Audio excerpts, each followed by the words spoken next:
Alrighty, everybody. Good morning. Happy Friday morning. So, what's crazy is I was literally about to just be like, or I literally posted on our community page, and I was like, yeah, we're not going to go live because everything's sub severe. As soon as I said that, things started getting severe. So, we are here now, friends. We got ourselves a severe thunderstorm warning here in effect for 60-mile-per-hour wind gusts. We have about 30 minutes left on this one for also the potential of penny-sized hail on it as well. So, I mean, this is still a pretty decent-looking little storm here. Currently tracking basically through the remainder of southeastern Nebraska, getting ready to impact the northwestern side here of Missouri. So areas out there by like Topeka and Kansas City should honestly monitor this here, as this line of storms is approaching those areas here within the next little bit. So still got a little bit of time before they do approach, but I mean, we are going to be seeing that potential probably still for some strong to severe storms out there. What's up, Ponderosa? Good to see you. What's up, Thunderlands? Hope you're doing well, friend. Let's see. What's up, Ryan? Should most likely be a tornado warning. Let me look at velocity on that. Let me pull it up real quickly. Let me see what we got going on here. Actually, we're gonna hop you all over to GR2. What's up, Teresa? What's up, Squashy? Good to see you, friends. Oh wow, we did have a 64-mile-per-hour wind report out there by Belleville.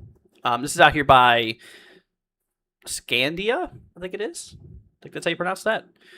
But let me look at velocity on that. It's a little choppy, I ain't gonna lie, because I mean the radar is a little bit far away. I mean we are scanning, yeah, like 5,600 feet up. So I mean we are scanning a little bit high. If this is where you think that or where that is, I don't think this requires a warning. I really don't. Yeah, once again, like I said, we're scanning pretty high up for one. And two, that might even be, I mean, that looks like that velocity is just outside of that precipitation core. So, yeah, I don't know about all that, dude. But anyways, but we do have a severe warning in place on it for 60-mile-per-hour wind gusts, in which, yeah, these MCS setups here definitely are quite the windbag makers. So we're going to have to watch out there for that. What's up, Bill? Good to see you, friend. Saying hi, Andrew, or hey, everyone. Hey, Andrew, and everyone. Good to see you, friend. Hope you're doing well. What's up, Rain? Let's see. Good morning, Andrew. Hope you're doing good. I'm hanging in there, doing all right. Just was laying down, and I looked at the radar, and I'm like, shoot, I better go live. Because I literally put on my community page that I'm not going live tonight. And as soon as I wrote that, a little bit after, things just started going severe warn. So it's like, yeah, why not? What's up, Sky Guy? Good to see you, friend. What about Shelburne? Let me pull up Shelburne, Indiana for you, friend. Let me hop over here real quickly. So, yeah, Indiana, I will tell you this, though, is not in the risk here for right now. I will tell you what. If we do bring up our day one outlook here, our current outlook from the SPC. Actually, I tell you what. No, we need to pull up the SPC's page here because that's not the valid outlook here. Let's switch on back. Hold on one sec. We're going to hop you guys over here. And I'm going to bring up the valid day one outlook, which is right here. So this is the valid day one. You can still see that that slight risk here ends up going through basically the northern side of Kansas. And we do have that marginal risk that does go in towards like the Kansas City area. So we are going to have to watch the line still because, I mean, there is potential this thing could still be producing some severe weather here, overnight, which is obviously a concern, any time of the day. But the fact that it's nighttime is not really a good mix with severe weather and all. So at least want to be here for a little bit and hang out with you guys and talk about it. But yeah, no, as far as Indiana goes, though, friend, we are looking good. This is later today's risk, which kind of looks like a Prince Rupert's drop, honestly. And you can kind of see we do have a level 2 risk here for St. Louis later on. So that's something else we're going to cover on. But that's for later today. That's for later on today. Good morning, Stones. Good to see you, friend. See, I would probably sleep through those storms. Yeah, I mean, you got to think. I mean, most areas will probably not see severe weather, but there is still that potential that these things could be pretty nasty. I mean, like I said, though, I mean, it definitely looks pretty good. A decent little kind of sort of Boeing segment here of a kind of like an MCS type of ordeal here. I mean, it is warned, and we actually honestly just had a 64-mile-per-hour wind report here just a little bit ago. So that's kind of what warranted me to go live. Let's see here. Stone says, is it going to get bad when it hits Kansas City, Kansas? So here, let's switch over to models. I mean, there is potential. There is potential that it could still be severe as it approaches. I mean, we are still a little bit a ways away before it does reach to those areas. I mean, we're still at least an hour or so away. There is potential that, you know, it could still be severe. Main concern is definitely going to be damaging winds here. So, let's see. Got you, Ryan. What's up, Moderate? Good to see you, friend. What's up, K-Jack? What about Oklahoma? Oklahoma right now is pretty good. Let's hop over to radar here for you. Go ahead and show y'all what everything looks like. Yeah, radar's fairly clear in Oklahoma. We do have a little bit of showers. Maybe some weak convection in northwestern Oklahoma here. Yeah, we do have a little bit of showers and what could be a few small thunderstorms. But honestly, yeah, Oklahoma definitely looks pretty good here for now. Back over to the valid day one outlook here. And they barely have the this area here in that risk. But later on today, though, you know, for later today, not right now, not this morning, later today, we do have a risk here for severe weather here. Let's go back to our day one risk here for later today, which you can see, yeah, this does include like eastern and southern bits of central Oklahoma here. So they do have a pretty good size 2% for later today, like western Illinois, a lot of central eastern Missouri, northeastern Arkansas. 15% wind risk yellow, 5% wind risk here in the brown, and then 2 little 5% hail threats here between Missouri, Colorado, and bits of New Mexico. So, yeah. Let's see here. What's up, Kari? Good to see you, friend. See wind gusts probably. Yeah. No, that's certainly going to be the biggest concern tonight.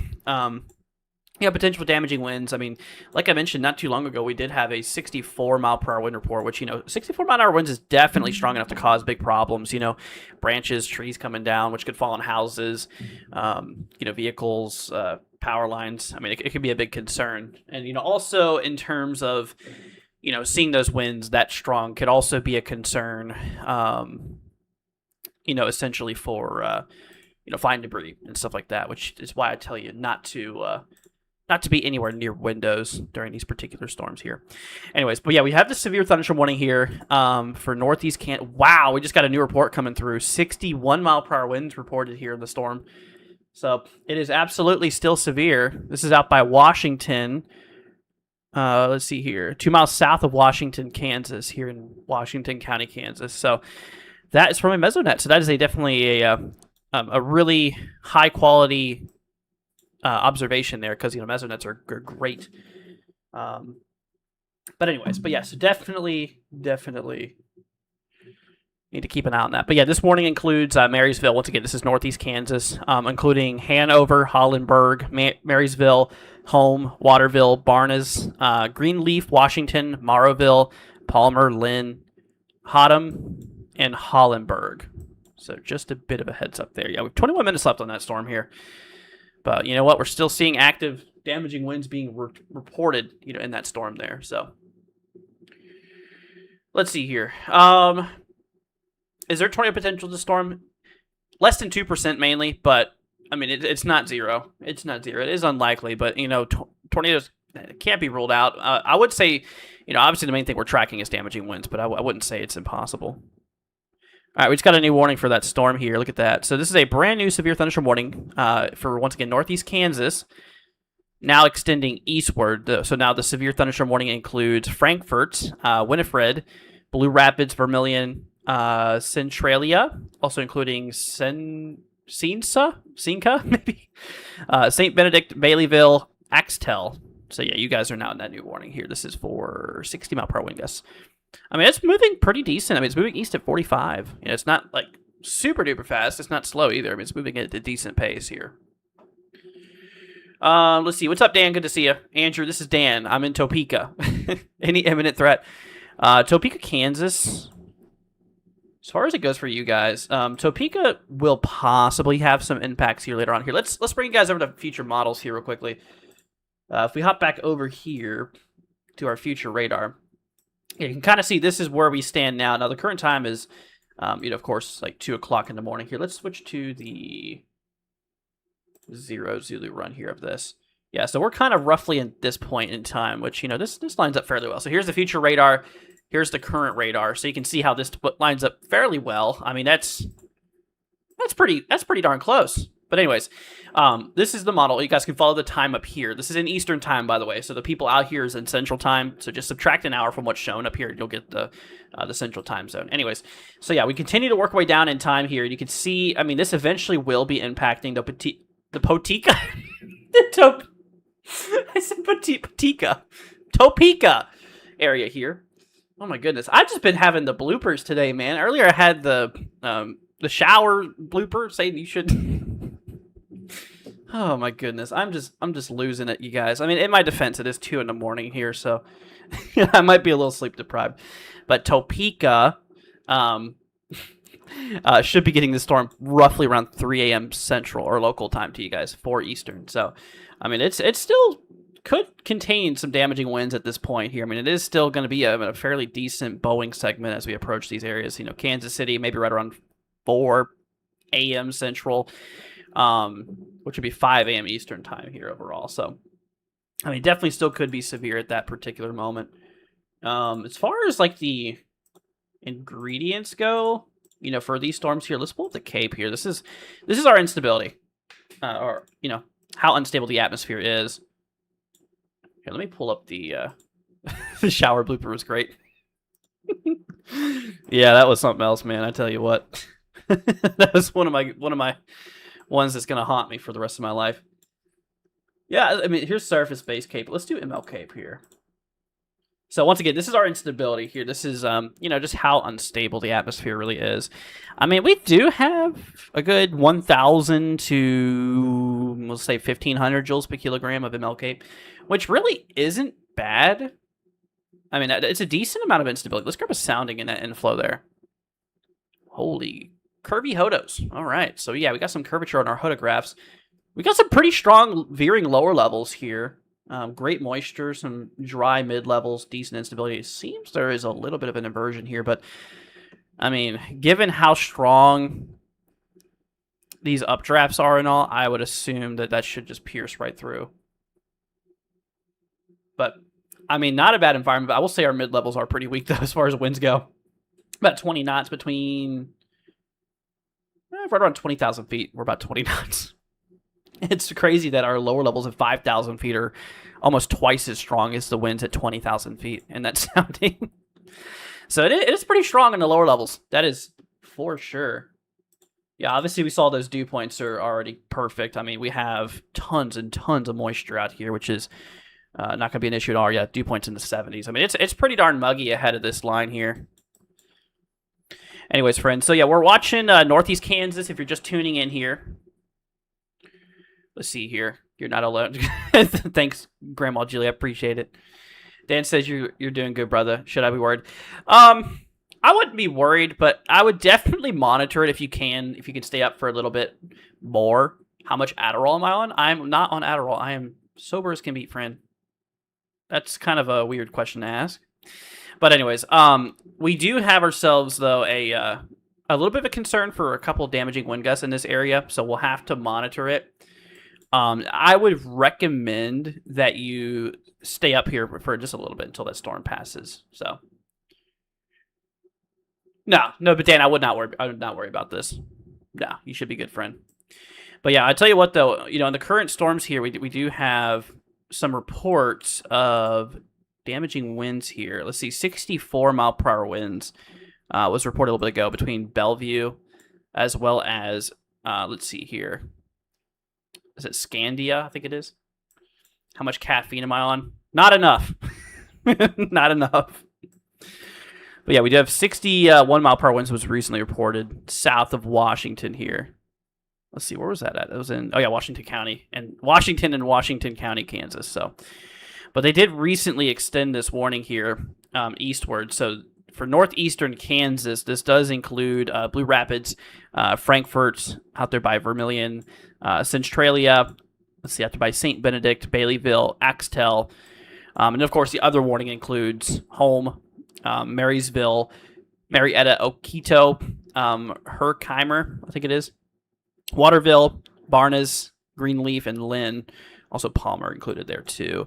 Washington, Morrowville, and Hollenberg. So yeah, all of you guys I just listed here are in the severe thunderstorm warning here for 60 mile per hour winds, which, I mean, yeah, once again, it is a concern 60-mile-per-hour wind gusts is a concern because they can knock down some tree limbs and stuff like that. We just got a new report. Look at this.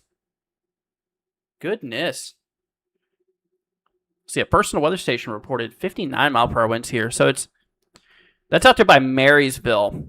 I mean, we're just constantly seeing, reports of damaging winds on this line here. Yeah, so to be classified as damaging winds, it has to be 58 miles per hour or more, and we just reported a 59 here. So that is absolutely still considered severe. But yeah, it is tracking into the Frankfurt area here pretty soon, out there by Axtell. Right now, it's currently over Blue Rapids, Home. That one's kind of cut off there. Oquito, Marietta. So, just a bit of a heads up there for y'all. Let's see. Thank you, Andrew. Have to catch some Z's. Don't blame you, dude. Don't blame you. It was good seeing you. Let's see here. Appreciate your weather forecast. Of course, dude. Of course. Like I said, I'm here for y'all. If y'all have any questions, do not hesitate to ask. I'll be more than happy to help. I'll tell you what, friends. We're going to hop back to sat view. You can really see, just how deep this convection is here popping off. We've had quite the line of storms here this evening and this morning here. It's still going pretty good. And, it is expected to continue southeastward over the next several hours. Like I mentioned, if we bring back up our future radar again, this line of storms here is expected to just keep on pushing southeastward. Let's hop back to the 04 here. Here's actually the newer sub-hourly HRRR, actually kind of having that line maybe a bit further south, you can see. It still goes through like the Topeka, Kansas area here. This is 5:30 Eastern, which is 4:30 local to you guys out here. Just starting to hit Kansas City. Topeka could get this roughly about 3:30 Central, 4:30 Eastern. So, let's see here. All right, see you later, Grandma Jelly. Thanks for... Did I say Grandma Jelly? Grandma Jelly, sorry. Good. So sorry. I'm just scrambling all my words lately. I do apologize. Not Grandma Jelly. I'm so sorry. Grandma Jelly, it was good seeing you. Thanks for joining. Judy says, so cool. Out to my window, there's a bright full moon and from the west lightning flashes. Yeah, that is pretty cool. That is pretty cool. I saw the moon here earlier. But anyways, so it continues. It definitely goes on for, quite a little bit here from what it looks like. And, once again, guys, the main threat here tonight is still going to be damaging winds, and which we'll definitely have to monitor, overnight. That's why I wanted to go live. Like I had mentioned, I wrote on our community feed earlier, and I was like, I'm not going to go live at all because the threat's mainly over from what I believed. There was no warnings at the time. I was watching it for a little bit. No warnings. And then all of a sudden, it just went warned. And then we got the 64-mile-per-hour wind report. And I'm like, you know what? I better go back live. So I deleted that post, and then I hopped on here. So, yeah. Let's see here. Deb says, Indiana Northeastern under fire tomorrow. What, for severe weather? Here, let me hop y'all back over here real quickly. Let's switch over to... We'll switch back to our day one outlook here. So, yeah, no, Indiana's good. Yeah, so later today, this is later day one, which is later on today. Still here for Friday. But we do have a level 2 threat for, like, the St. Louis area here. I'll tell you what. I am going to load up the future radar here on that as well. We'll do model precipitation composite reflectivity. Yeah, let's switch over to HRRR 0 Zulu here. So that we can kind of see that. So, yeah, you can kind of see it. It looks like another evening event here. Like later on today, here for Friday. Looks kind of like a bunch of multicellular storms, which, a couple of which definitely could be severe. Let me grab a sounding just in that. Let's see, the man is tired. Give him some grace. Thank you, Ball. I appreciate it, friend. I'll tell you what, though. This is a pretty decent environment. Dry mid-levels could definitely support, stronger storms. Having moist lower levels, dry mid-levels, typically what you want for severe weather. 75 dew point on the surface. Pretty crazy. Good amount of instability there. I'd say decent wind shear. Our mid-levels are a little weak, but we do have some veering, and our photographs do have a bit of curvature to them, which it's telling us that the wind is increasing in speed and changing direction with altitude in our lower levels, which that's very important here. Let's see here. Ryan says, knowing Kansas City weather is going to be a QLCS possible spin-ups, mostly winds. Happens a lot here, actually. Yeah, I mean, it's pretty common. It definitely is. You know, yeah, the main concern is damaging winds out of this line here. And, I mean, we can't rule out a tornado. I mean, these areas are mainly less than 2% probability of tornadoes. But, I mean, just given the mode and all, I mean, sometimes it can happen. It's not impossible. It's not impossible. And, you know, if we do end up getting a warning while I'm live here, I will definitely let you know. I'll definitely let you guys know if there's a tornado warning here. Cyber. Anyways, but yeah, so right now we got a couple warnings, y'all. Let's see here. They did just recently issue a new warning here not too long ago. So, by the way, this is up in northeastern Kansas. So the severe thunderstorm warning is in effect out there by Greenleaf, Barnes, including Hanover, Herkimer, I think it is, Marysville, Marietta, Oquito, Home, Blue Rapids, Waterville, Frankfort, Winifred, Vermilion, Centralia, Cinca, St. Benedict, Baileyville, and Axtell. So yeah, all of you guys I just mentioned here in Northeast Kansas, y'all are under that severe warning. So this right now is currently for 60 mile per hour wind gusts here, as you can see. And I mean, the winds have been observed too, by the way. This is not just like, you know, what we expect them to be. I mean, we've had multiple reports of damaging winds out of this line. Like earlier, we had that 64 mile per hour wind report from a Mesonet, then another one that was 61. And then we have one that was 59 from a personal weather station. So, I mean, it's still in that severe threshold. You know, it still is classifying as damaging winds and all that stuff here. So, it's still packing quite the punch here. And, you know, that's why I wanted to kind of just stay here for a little bit with y'all and talk about it. Switch over to velocity here. I mean, it's very messy. It's very messy. We are scanning a couple thousand feet up, though. I mean, we're scanning like 4,000 to 5,000 feet up here with the radar we're on, which is over here by, let's see, Alma, which is just kind of west of Topeka here. Where we have this this radar. Yeah, we do have a little prefrontal storm. Wow, look at that. We got some dual outflow boundaries there. Look at that. We got the main one here. And then we got that other one from that tiny cell. So what this is basically the cool mid-upper level air from these storms here, so that downdraft air that's sinking down and hitting the surface and kind of spreading out. And because these winds are strong, you know, this is actually, you know, essentially allowing for, you know, little particles to go up in the air, and the radar can scan it. And so, yeah, there it is. So, yeah, you can definitely expect some strong winds here on this line here. So, anyways, just notice my velocity tilts on the wrong angle. Getting readings.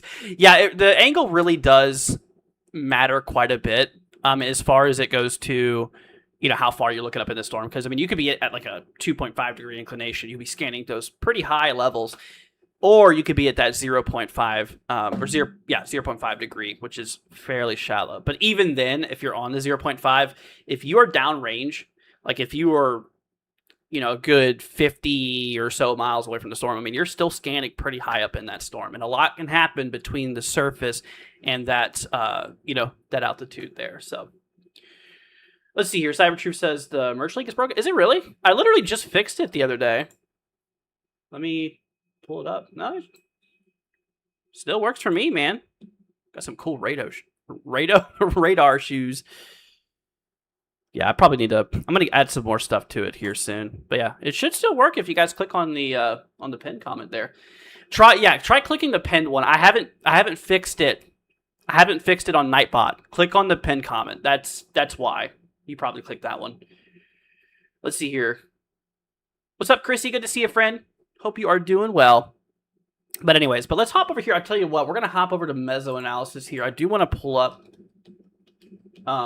current conditions out here. I'm really curious to kind of see what the environment looks like here on our meso analysis. So let's see here. So there's your kind of main line of storms we're watching. Lower level winds right now, 5,000 feet. I tell you what, though. I mean, according to the meso analysis, we do have a pretty strong little low level jet of about 35 knots or so, anywhere from 30 to 40 knots. Goodness. I mean, that's pretty strong. Let's see our mid-levels here. We do have some perpendicular flow between our lower and our mid-levels. Our mid-levels at 20,000 feet are flowing west to east, or slightly west-northwest to east-southeast. Definitely perpendicular to our winds about 5,000 feet up, and it's kind of what you want for tornadic activity here. We do have a pretty good amount of instability, though. I mean, we're talking over 1,200 joules per kilogram. I think, I'll tell you what, let me find something here. Where is that out? Okay. Our decape's over 1,100. That's pretty good. You know, for damaging winds and stuff like that. Having higher decape values could lead to stronger wind gusts and all. But, I mean, it's a pretty decent environment here. I mean, definitely for damaging winds. I mean, I would not rule out the potential for an isolated tornado on here. I don't think it's the main concern, and, you know, there's a chance that it could not at all. I wouldn't say it's zero. I would say it is pretty unlikely right now. But right now we're really just kind of watching these, these damaging winds and all that stuff. Anyways, it looks like part of that line is now starting to work its way up into kind of northwestern Missouri here. Also, like southwestern Iowa, we're getting it pretty good too out here by like Shenandoah. I mean, for these areas that are, not in that severe warnings, I mean, this is still a very strong storm for y'all. And honestly, I mean, you guys are probably still going to be seeing some pretty strong, pretty strong winds. I mean, even outside of the warning areas here. I tell you what, guys. I tell you this. If you're out there by the Kansas City area, same thing for Topeka. You guys still have a little bit of time before this storm gets here. So what I'd recommend if you're out in those areas, because, I mean, the line is heading that way. I mean, the models did confirm that.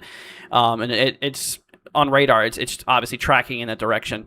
So what I'd recommend is that if you're in those areas, like by Topeka and Kansas City area, because the line is going to be hitting you guys within the next couple of hours, and there could be some strong, damaging winds on them, I would recommend if you have anything loose outside, like patio furniture that's pretty light, just, plants or whatever that can go flying, in strong winds, I recommend bringing them inside just temporarily until the storm passes. And then, of course, you put it back out there. But I think that would be a good thing to do. That way, not only do you ensure that your property doesn't get damaged, but you also ensure that, your property doesn't go and damage anything else.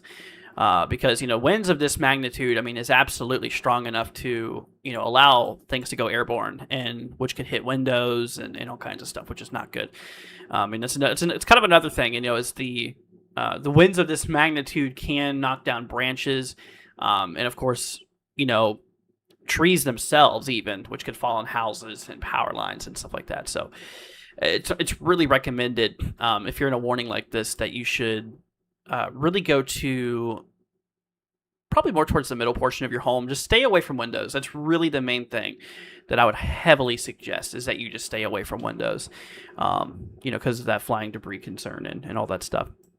There could be some things airborne in that. Anyways, but yeah, let's hop back over here, guys. I do want to go ahead and show you all the future radar for the people just now joining. Tell you what, we're going to hop over there now. So this right here is the HRRR sub-hourly. So we're kind of right now, so currently it's, 2:15-ish Eastern time. And so this is roughly where we are stand now. And once again, if we overlay the current radar to that, you can see, I mean, that's pretty accurate. That lines up fairly well. So here's current radar. And then, of course, here is the future radar. So as we go down in time, this line is expected to kind of grow a little bit to the south here from the way it looks here. I mean, we're already starting to see quite a bit of little prefrontal storms developing. I mean, we could see some more that's starting to kind of pop off there.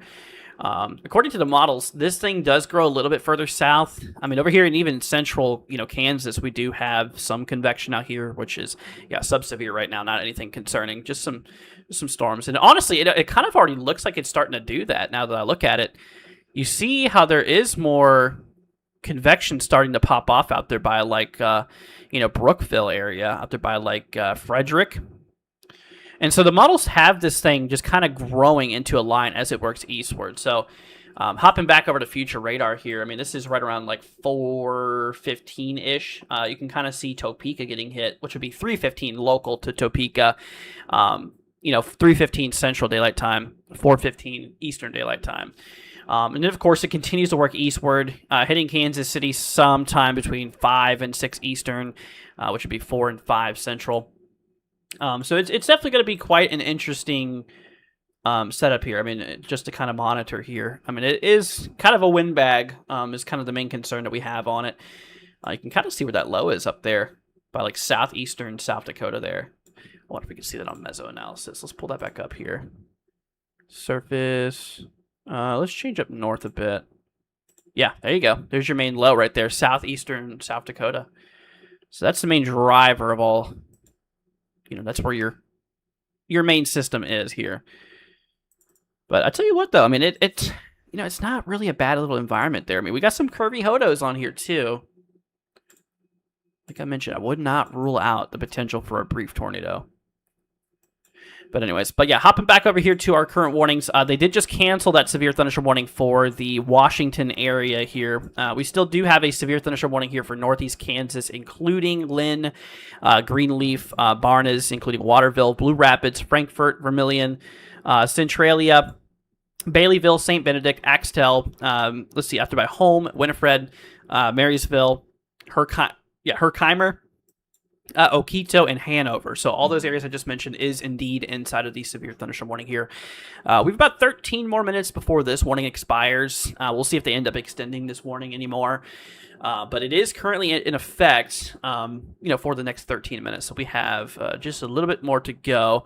They actually just removed a couple of areas here, including Waterville, Herkimer, Oquito, Marietta, Marysville, and Blue Rapids. You guys are no longer in that warning, but still in effect for Winifred, Home, after by Axtell, Baileyville, Vermilion, Centralia, after by St. Benedict, and Cinca, I think it is. So that is 12 more minutes, but the main concern here is definitely the damaging winds.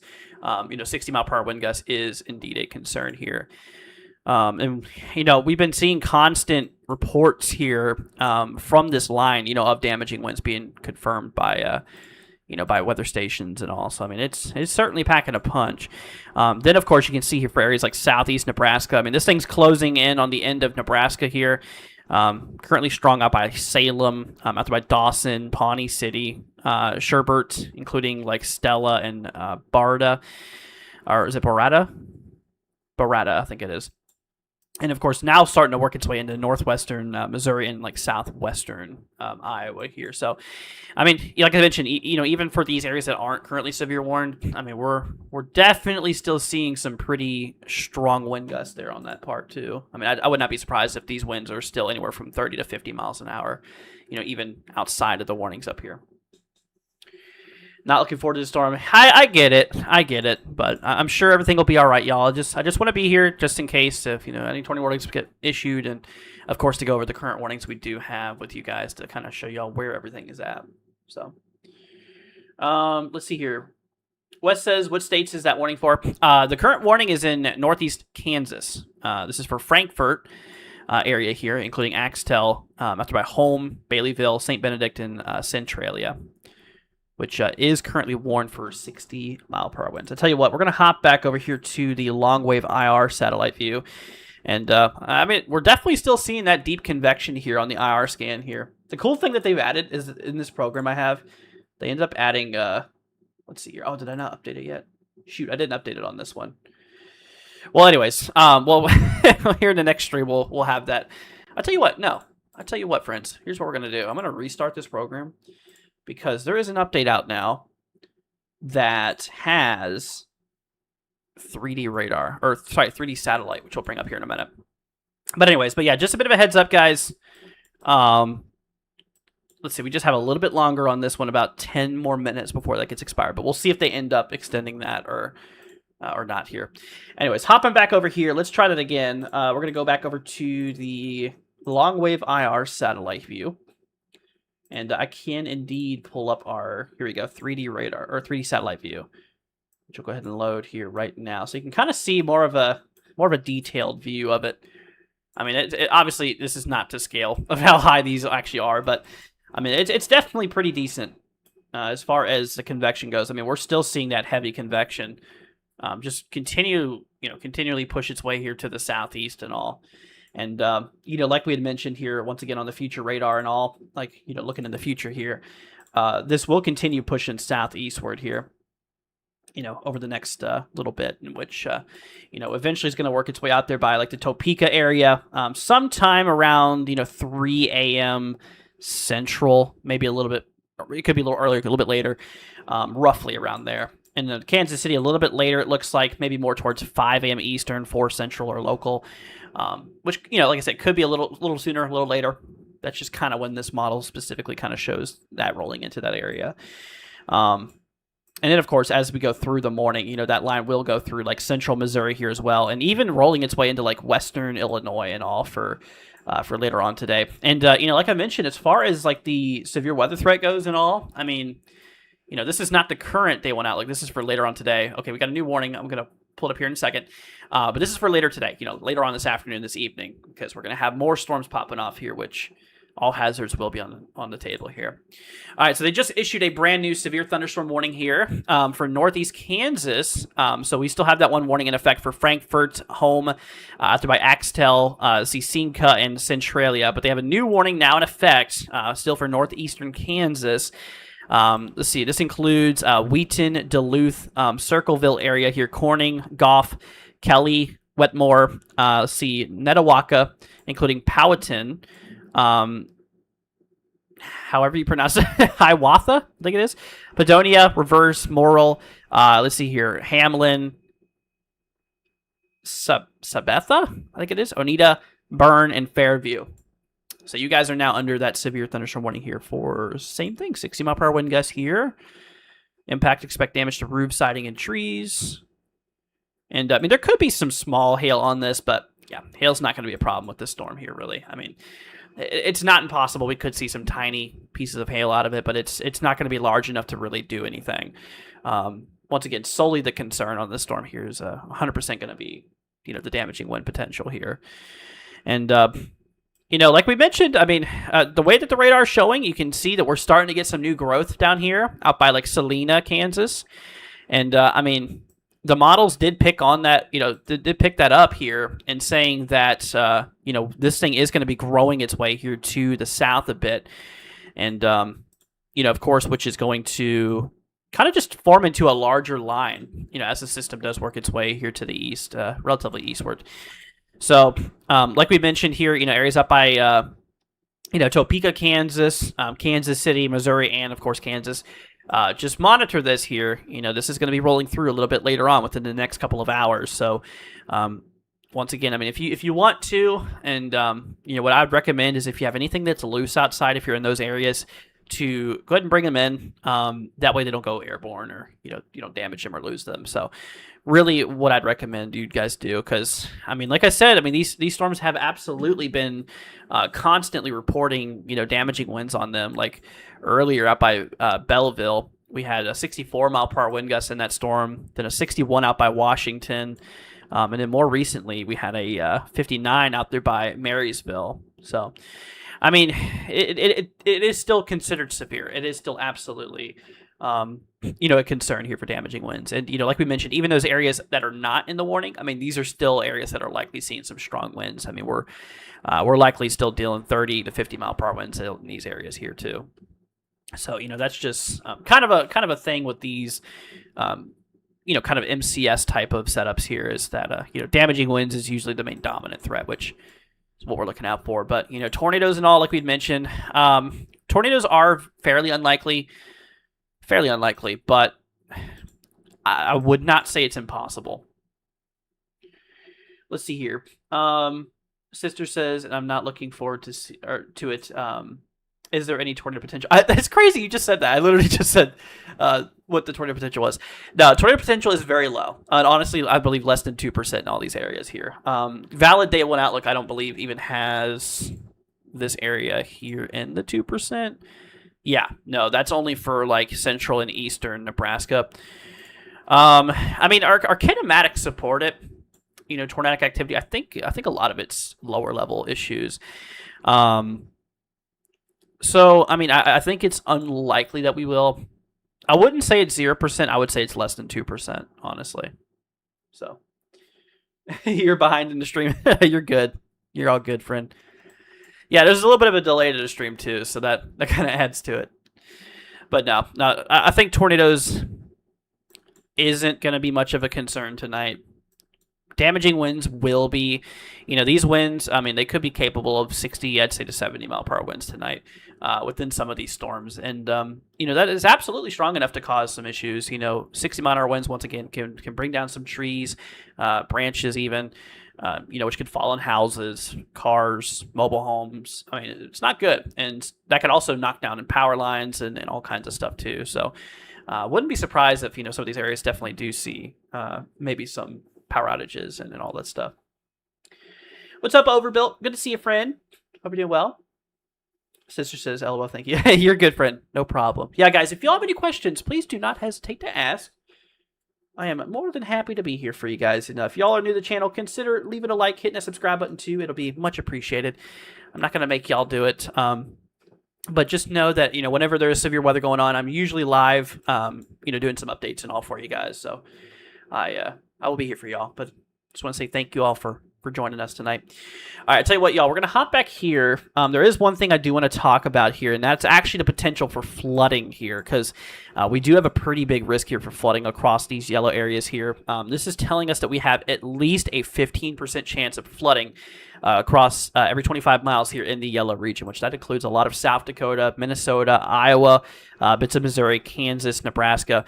So what I do want to pull up here is kind of show you all how much rain we're going to be seeing here within the next 5 days. So obviously now today is Friday.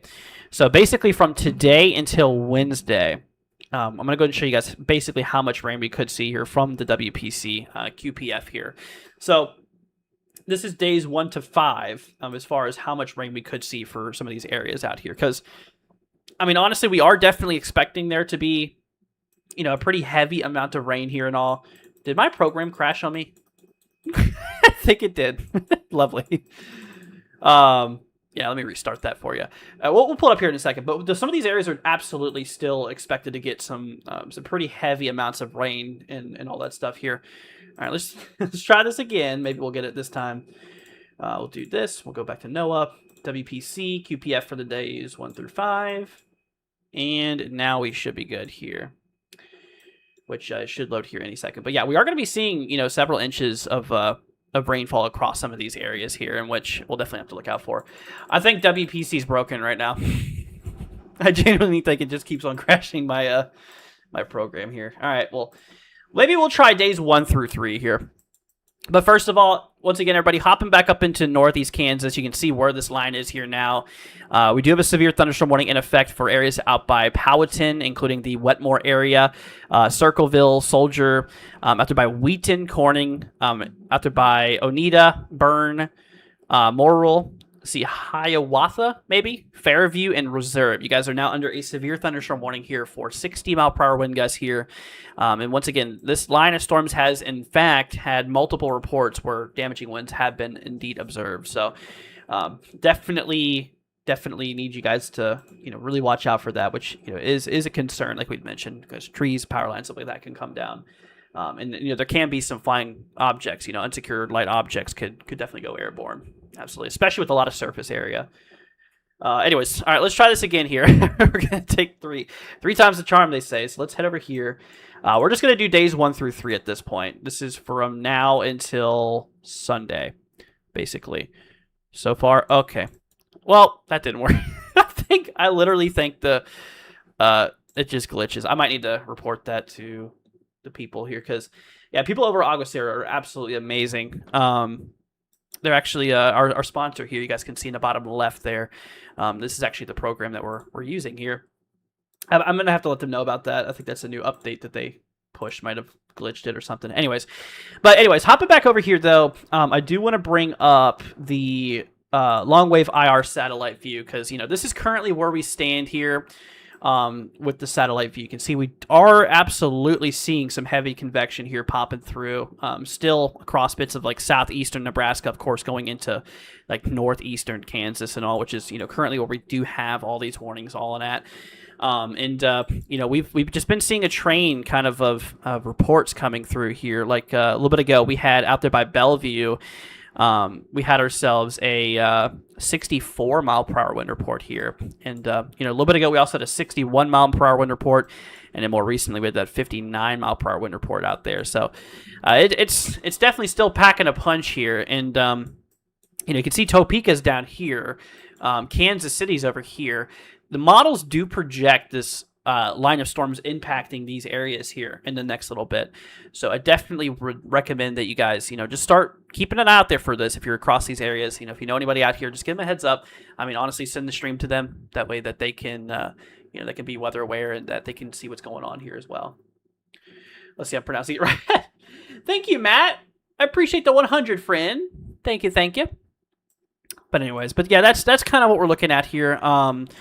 And once again, I sound like a broken record. I know repeating all the same stuff here, but with the new people joining and all, I want you guys to know that even in these portions of the storm, that's working its way now into northwestern Missouri, like southwestern Iowa. This part of the storm here is still capable of, I'd say, 30 to 50 mile per hour winds here. What's classified as severe is 58 mile per hour winds or greater, and that's where the warnings start at 60 miles per hour. So in these areas, there definitely is still likely some strong winds, and I would still heavily recommend staying indoors, away from windows if you can, for sure. Hopping over here into, let's see the Missouri radar here. This is out by Kansas City here. You can see, across Missouri right now, we just have a little bit of showers, a little bit of popcorn cells, a couple of multicellular storms here. But right now, Missouri not seeing a whole lot. But as we do continue down and through the night here, that is expected to grow a little bit here. Anyways, let's go ahead and head on over here, y'all, back to the future radar. I do actually want to pull up the RRFS as opposed to the sub-hourly HRRR. It's good to change it up a little bit. It's never good to just focus on one particular set of models. So let's pull up the RRFS sub-hourly here. And we'll bring up the 04 Zulu run here. Now, the times up here you guys can see. This is 2 a.m. Eastern time, which at this point it's obviously past that. So we'll go right here. So here's 2:30 a.m. Eastern time, which would be local 1:30 Central, which is kind of where we're at now. And, like I'd mentioned here, that's the future radar. Here's the current radar. You can see they do line up fairly well. They do. But as we go down in time here for the next little bit, I mean, you can see as we approach, let's just say right around 4 o'clock p.m., 4 o'clock a.m. Eastern time, 3 Central. You can see that line kind of closing in out there by Topeka around this time here. I mean, so it's still a little ways away out from the Topeka area. There is a potential that the line here could still be severe. We absolutely could still have some warnings on this here at this particular moment. And then, of course, as we continue even further down in time, you can see here, this is right around 5 o'clock a.m. I mean, we roughly are near the Kansas City area here, 5 a.m. Eastern time. Remember, local to these guys out here in Kansas City, this would actually be 4 o'clock your time. So 4 o'clock Central time here. And then, of course, as we continue through the morning here, I mean, that line is just going to continue to push its way into Missouri. It seems like it really loses a lot of strength here kind of in the later morning here. At this point, I believe that most of it would be sub-severe and all. But then that's just going to set us up for even more storms popping off here, later this evening here, which, we're still talking about Friday at this point, but just kind of later on this evening. This shows right around, this shows right around 5 o'clock Central or local time. We could maybe start to see some more cells popping off here, maybe a little bit sooner than that, but that's kind of what we're watching. So we have this line rolling through, and then later on this evening, we'll have possibly some more popping off here. So anyways, but guys, once again, if you guys have any questions, please, like I said, feel free to go ahead and throw them down in the comments. I'll be more than happy to help you guys. I really do appreciate you guys and all the support you guys have been giving me lately. I really love y'all. I just want to make sure you guys are staying safe and staying weather aware. I mean, that's why I'm up at 2:30 in the morning doing this for you guys.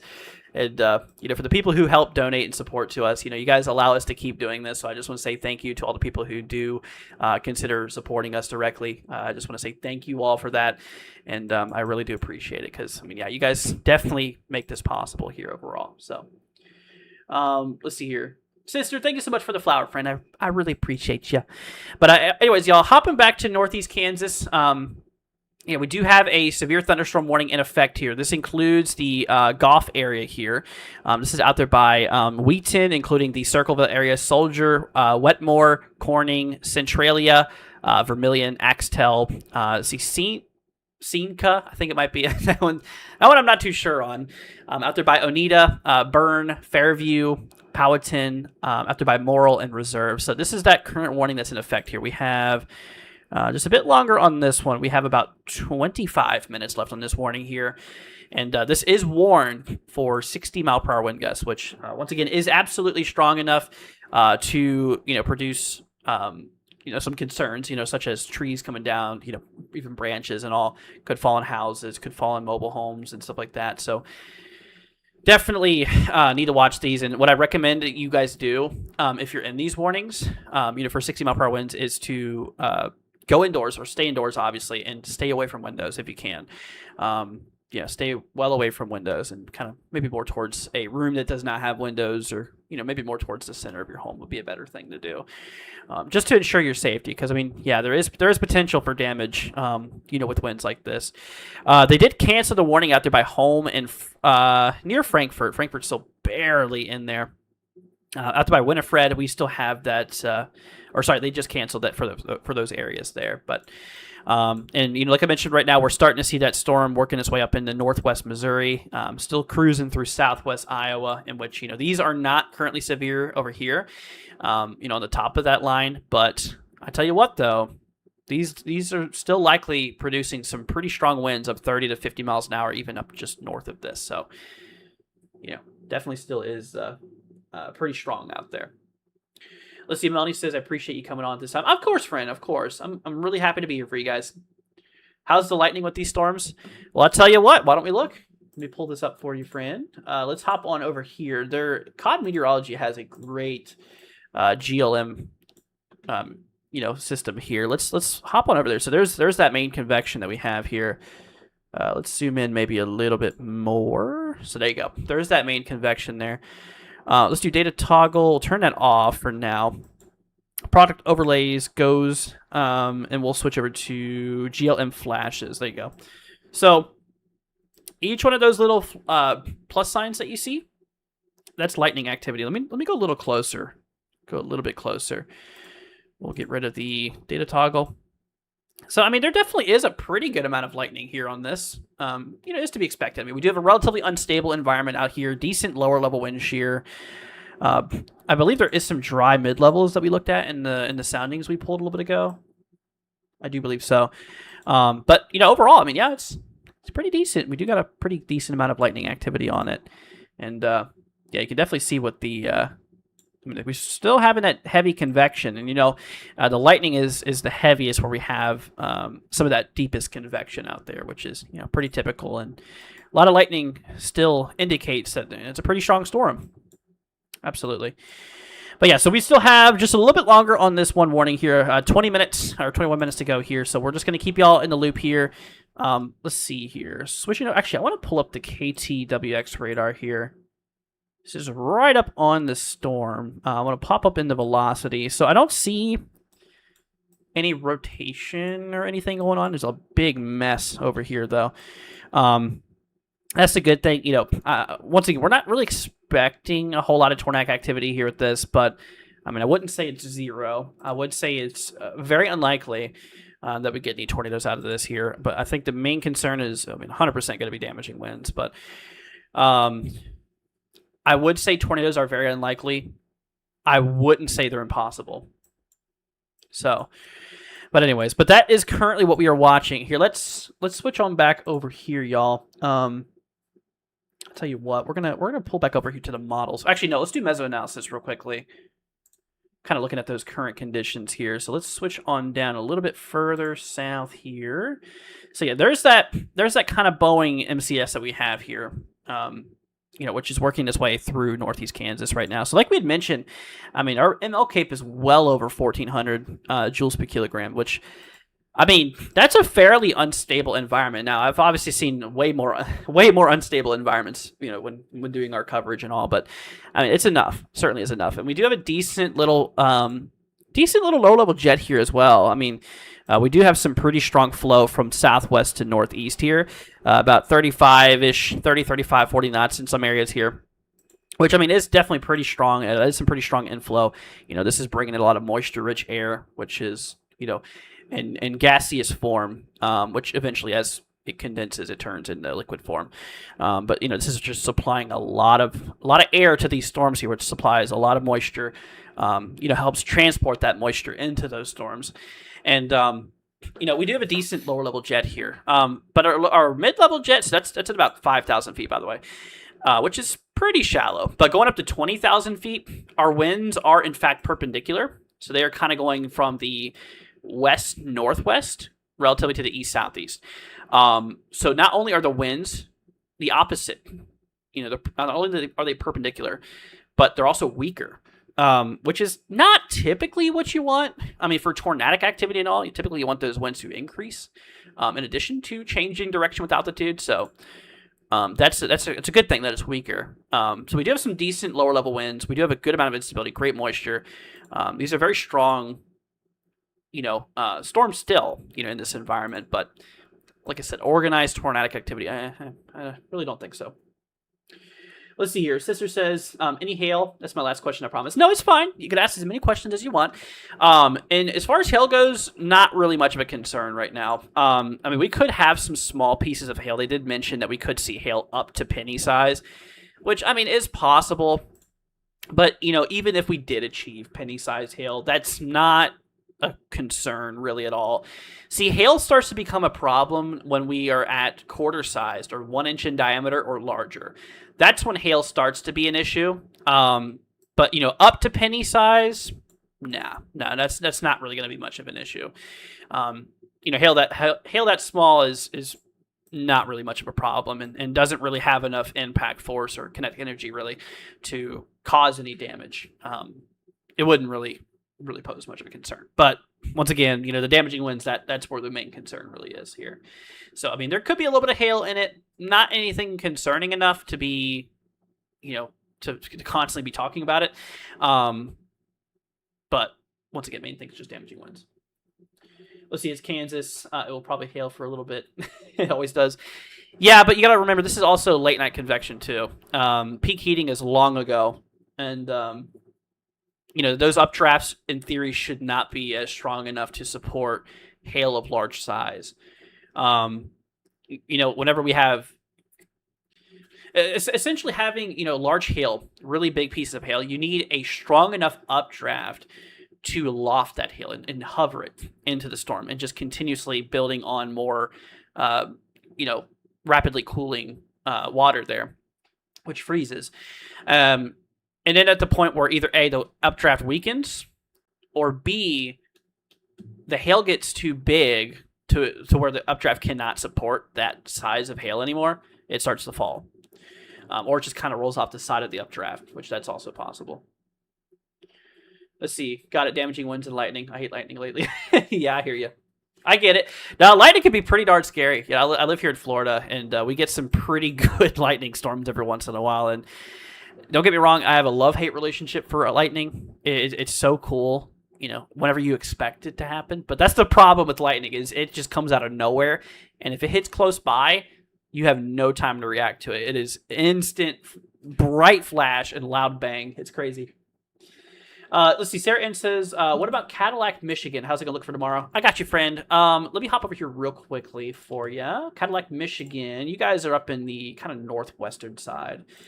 Do you mean like Friday? Like as in later today? Because as far as severe weather goes out here, we do not have a threat. We do have a general thunderstorm threat, which says, or risk, I should say, which says, hey, there's a potential for a few booms of thunder. We're not expecting anything to really be severe, though, or anything organized. And then we go into Saturday here. Saturday, honestly, the same thing. We do have another general thunderstorm risk here. But yeah, you guys are going to be pretty good out there. We're not really expecting anything crazy for Michigan. This threat's mainly for the plains in the Midwest here. So you guys should be good. Let's see here. So just blew a transformer out my window. See, it likes my house a lot and it scares me. You know what? A transformer going can be pretty loud too.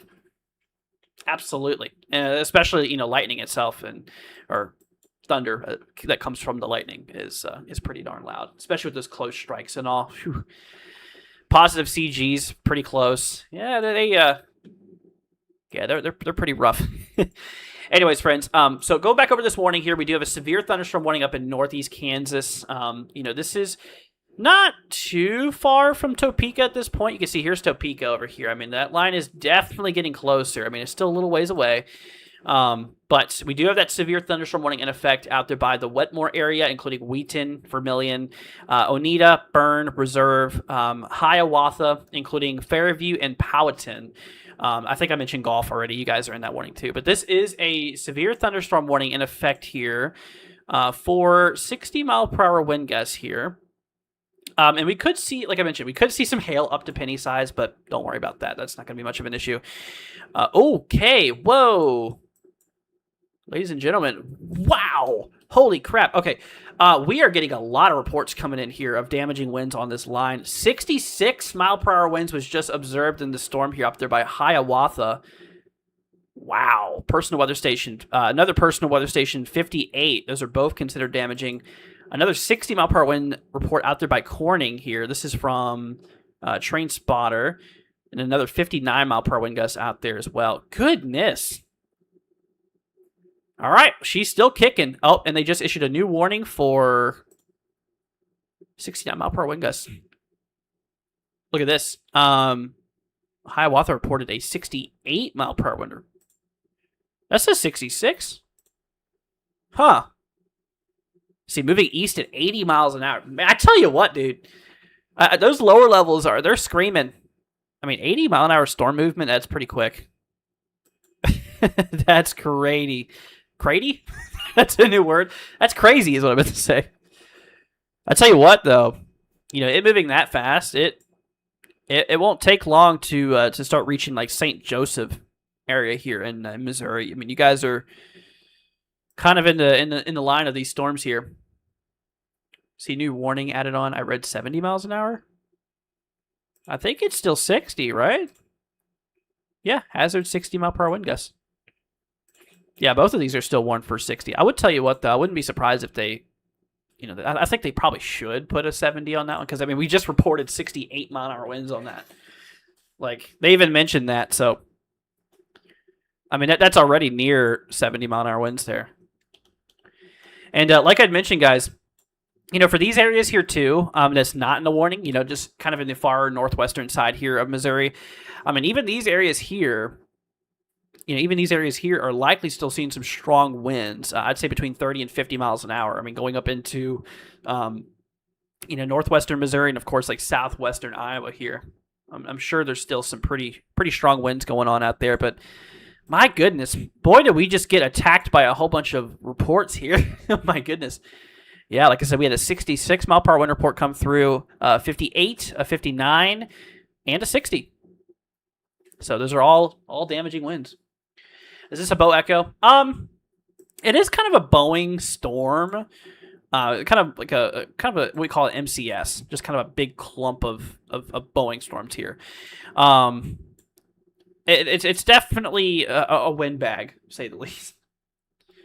Let's see. Your sister says it'll be here before you know it. Oh yeah, absolutely. Yeah, it don't take hardly any time at all to have it get there. I mean, especially moving east at 80 miles an hour. Okay, that says moving east at 45. What does this one say?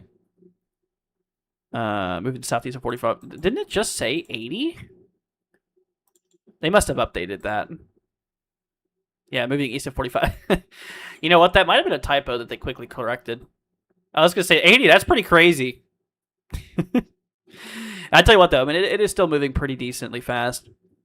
Yeah, so recently out there by Hiawatha. Oh, y'all, please let me know if I'm saying this right. There's a good chance I'm not. But yeah, 66 mile per hour winds was indeed reported here. We are starting to get a few little pop-up cells ahead of that main line here. Like I mentioned, it'll be out there by St. Joseph here pretty darn soon at this point because, I mean, it's coming in hot. It sure is. Let's see here. If I go to TMCI Kansas City radar velocity was at 70-ish miles per hour, 2,000 feet. I got you. Yeah, I mean, a lot can happen even between surface and 2K feet. If you have a really strong downdraft environment, then of course, yeah, those winds could kind of push their way towards the surface. I mean, I'm not saying it's impossible because, I mean, we literally just reported 68. Now, this is 66, but they did mention here, it says 68. Hey, there you go, right there. Hiawatha recorded a 68 mile per hour wind gust here. Automated Weather Center, 1.1 miles northeast of Hiawatha. My Apple Watch telling me to stand. There's no time for that. Max hail size, though, up to penny size, which ignore that. That's not much of a problem. Yeah, the main problem here is the damaging winds, which, like we mentioned, winds of this magnitude can absolutely be a problem. They can knock down tree branches. I mean, even trees themselves, which could fall on homes, trailers, vehicles. Please just be careful out there. And which could also, take down some power lines and stuff like that. They just updated that warning, the back warning here. They just discontinued it for St. Benedict, including Baileyville, Axtell, Vermilion, Wheaton, as well as Frankfort, Kansas. You guys are no longer in that warning. I will tell you this, though. I will tell you what. It does look like, look at that, kind of another little line it's forming behind this main one. Now, that's not warned right now. But I tell you what, there is likely some pretty decent, rainfall rates on that still. I mean, that's some more heavy rain pushing in here. And let me check the lightning here again. Let's pull back up our sat view. Let's see. Oh, that's not what I want to do. Whoops. Yeah. Okay. So yeah, you can actually see that. So there's a part of that main line here, and you can see that back line actually has quite a bit of lightning activity on it there too. So you know what? This might not just be one round, but two rounds. Now that I really don't recall the models suggesting that. Here, let's hop back over there real quickly. Let's look back at the future radar here. Let's see here. Yeah, I don't think the models did suggest that. Yeah, see, they just kind of showed one line rolling through these areas here overnight and really did not show that second line. Anyways, but yeah, as we go down later into today here for Friday too, you can see this is by 7 p.m. Eastern later today. You can see that more storms will be popping off across the Midwest. That low that we have right now up in southeastern South Dakota is going to track southeastward here. And we're going to have more storms popping off here in the evening. So it's another thing we need to cover. Okay. New warning in effect here. Oh, wow. Okay. New severe thunderstorm warning in effect here for 60 mile per hour wind gusts here. Storms moving east at 40 miles per hour here. Hail threat observed? What? That's crazy. Well, like I mentioned, I mean, a hail is not much of a concern. I mean, it's not even warned for hail. But it says, I mean, we have max hail up to 0.75. Somebody just must have confirmed that there is hail in the storm. But like I said, I mean, that's not really much of a problem. Yeah, once you get hail that's quarter size or larger, that's where things start to become a little bit of an issue. Anyways, new severe thunderstorm warning for the extreme northeastern side of Kansas, including Troy, Fanning, Iowa Point, White Cloud, Highland, Leona, out there by Surveillance. Severance? Sorry, it took me... Surveillance. Oh my goodness. It took me a minute to get there. Oh my goodness. All right, anyways. Denton, as well as Wathena and Elwood. So that's for the Kansas side, because this actually includes bits of northwestern Missouri too. So for the Missouri side, this includes St. Joseph, let's see, Country Club Village, Amazonia, also including Savannah, Oregon, Forest City. So yeah, this is a new warning here. Once again, for 60 mile per hour wind gusts. So I mean, it's still kicking, and we're starting to see that push its way towards the St. Joseph area here. So I mean, you guys are now in a warning. What I'd recommend you guys do, if you guys are in any of these warnings, I would recommend that you guys, obviously be inside. Do not go outdoors. Stay inside. Stay away from windows if you can. because winds this strong can be a problem. Once again, I feel like a broken record right now because I keep reading myself, but it's important, especially for the new viewers coming in and all that stuff. So what I recommend is that stay away from windows and all, because there could be some debris, fine debris involved in these winds. Any loose, light, unsecured object can go flying, can go through a window if it hits it hard enough. That right there is a concern. Also, for, like I mentioned earlier, for our folks out by Kansas City and like Topeka, the storm is still a little ways away from you guys, especially Kansas City. I would recommend, if you have anything loose outside right now, to go ahead and bring it in, because the models, they do show Kansas City getting the storm at some point, so we do need to watch out for that. But yeah, just a bit of a heads up there. But yeah, 60 mile per hour winds is a bit of a concern. Power lines can come down, trees, branches, all that stuff is something we need to really consider here. Let's check up on that TMCI radar here we had mentioned here. Let's see here. We are definitely seeing some pretty strong velocities. So yeah, I do see where it is 60, 70-ish knots at about 1,600 feet. I do see that, this terminal radar over here is indeed showing some pretty strong winds involved, which, with the amount of reports that we're getting out here, that lines up pretty good. Because, yeah, we just had a 66 mile per hour wind report a little bit ago, 58 as well. And then, of course, over here up by Corning, we had a 60 and a 59 too. So, yeah, it's still well in severe thresholds here. All right, let's hop back over here to the meso analysis here. So you can kind of see, once again, this is where that line of storms is. Let's grab a little viewpoint here. So it looks like our Cape, honestly, to be quite fair with you guys, there is enough instability in the environment. But as opposed to some of these other risk days that we've been covering lately, this is definitely not as much instability. But we can still work with this amount. We're still like upwards to 1,000 or so joules per kilogram of ML Cape, which is pretty decent. It's enough. What we really have going for us tonight, though, is a pretty strong lower level jet here. You can see we do have a lower level jet of about 30, 35, some maybe 40 knots of winds from the southwest to the northeast at 5,000 feet, which is pretty strong. Mid-level winds, though, about 20,000 feet, are perpendicular, kind of west to southeast flow, west-northwest to east-southeast flow. And we're about 30-ish knots or so. So we're actually weaker at these levels here, which is interesting. But yeah, no, I definitely do see that got these strong winds over here. That the radar is, in fact, picking up here. Yeah, this right here, this is about 13, up by Denton here, this is about 1,300 feet, and we're still seeing like 50, 60 knots worth of, the velocities here. It is born for 60 mile per hour winds, but, like I mentioned a while back, I think that these winds some of them could peak up to 70. I would not be surprised. Like 60 to 70 mile an hour winds on this line, I'd say is quite likely to occur here. And, yeah, that is coming up on areas out there by Troy and all.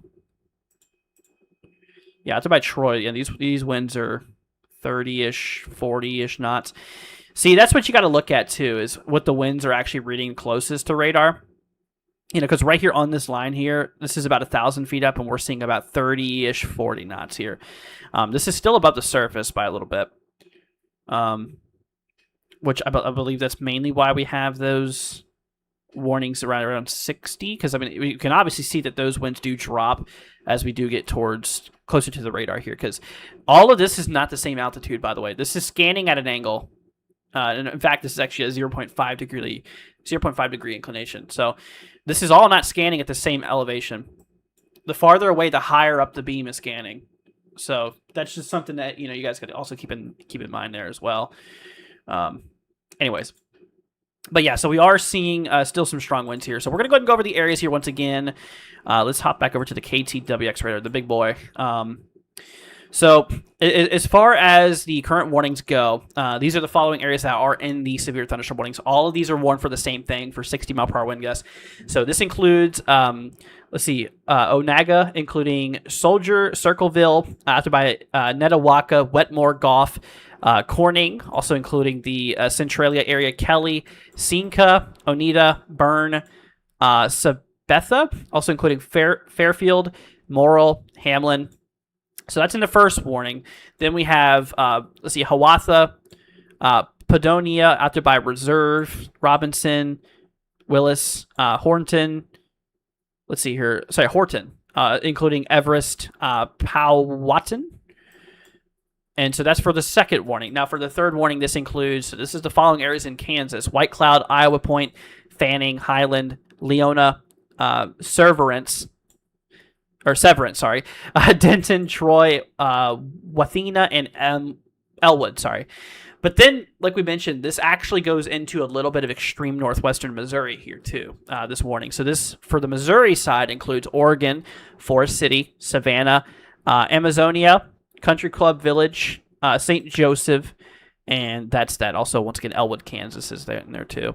Actually, good news, they did just cancel this back warning. So, all right, so now Circleville, Netawaka, Wetmore, Soldier, Havensville, Onaga, including Corning, Centralia, Kelly, Cinca, Oneida, Fairview, Sabetha, Morrill, and Bern. You guys are no longer in that warning there. So y'all are good to go. But like I said, though, I mean, from the way that the radar shows us here, I mean, this is not just one line that's coming through. This is actually probably more like two lines, because you can see that there's actually another round of storms here right behind this main line that we're watching. Now, the good news is that, this right now is subsevere, which is also kind of weird, though, because, the models really, from what I've seen, really did not pick up on that. So, yeah, it's definitely a little bit off comparing to what we were, actually expecting out here overall. Anyways, friends, so let's head back over here real quickly. Actually, I want to go ahead and show y'all that the day one outlook here. So the current valid outlook as far as the current risk is. So the storms are, kind of right in here right now, as you can kind of see. Oh, okay. Roughly right on the edge of that slight risk here. So we still have a little bit of that threat continuing. The current valid outlook does have this being downgraded to a marginal as we kind of approach the Kansas City area, which, still is a concern for severe weather. Just the probability goes down a little bit, but on the current observations, we are definitely still seeing some pretty decent activity here with these storms. It's not letting up really, considering we just had like 66 mile per hour winds here overall. Oh my goodness, dude, no way. I Hate Space, thank you for the $10, man. I appreciate that. Saying a great late night coverage. Thank you so much, dude. That is really sweet of you. Oh my goodness. Big shout out goes to your friend, I Hate Space. Thank you so much for the support. Like, I really appreciate it. That definitely helps me out so much. Thank you, friend. It's really sweet of you.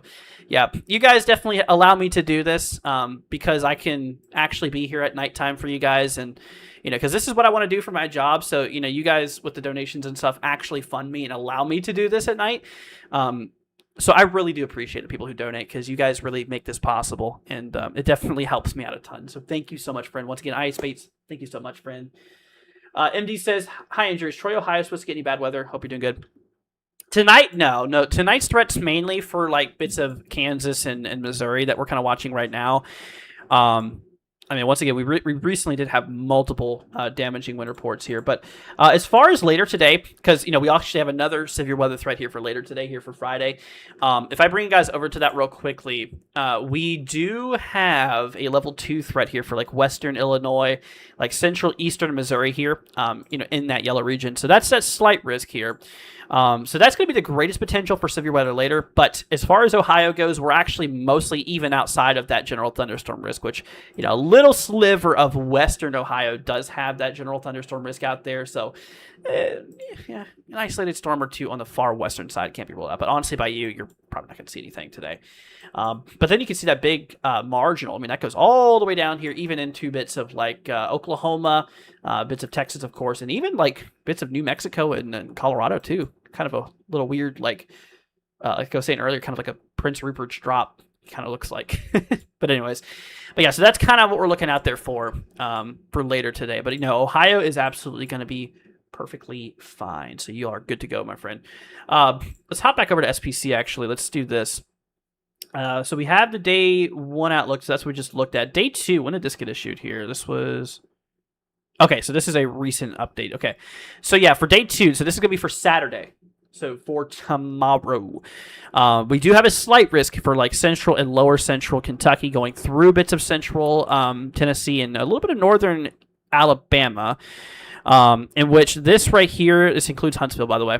We do have a 2% tornado risk here for southeastern Indiana, southwest Ohio, and like central Kentucky here for tomorrow being Saturday. Damaging winds, we have a 15% damaging wind risk across the yellow here for Saturday. So that includes bits of Kentucky, Tennessee, Alabama, like we mentioned. 5% chance of damaging winds every 25 miles in the brown. Even a risk over there by New Mexico and a little bit of southeastern Arizona.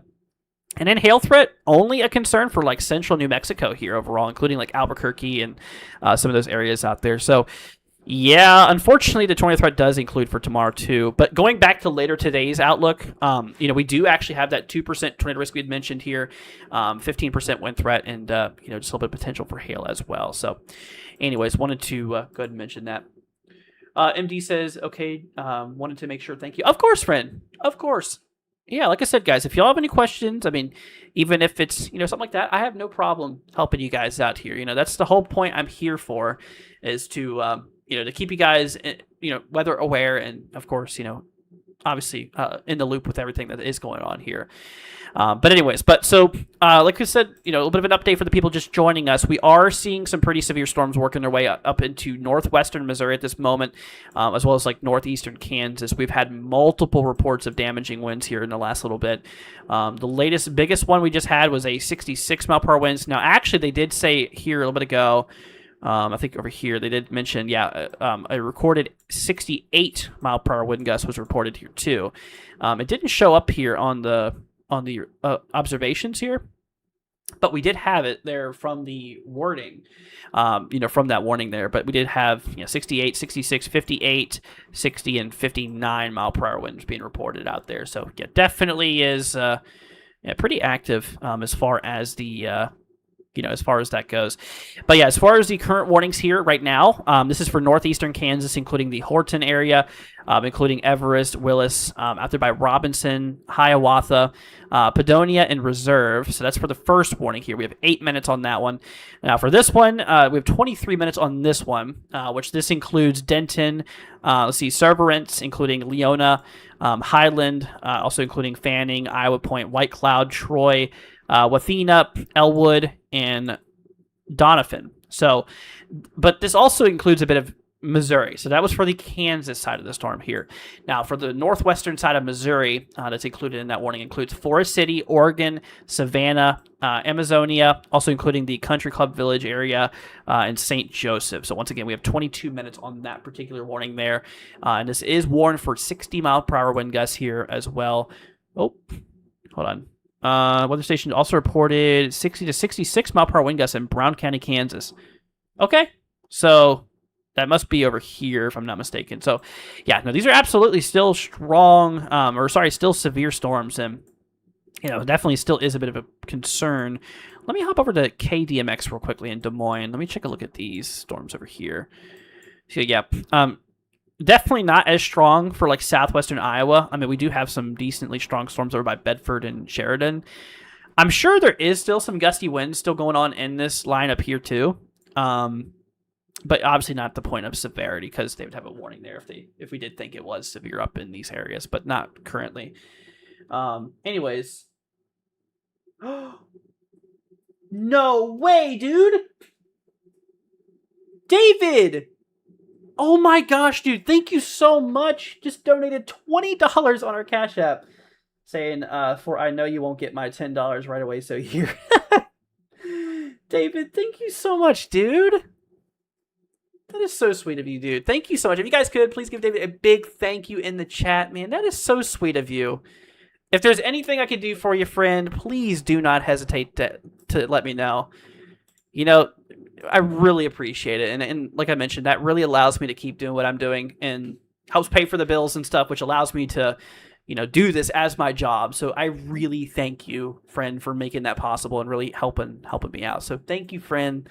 That was really, really sweet of you. I really appreciate that so much. You are absolutely amazing, friend. Thank you so much once again.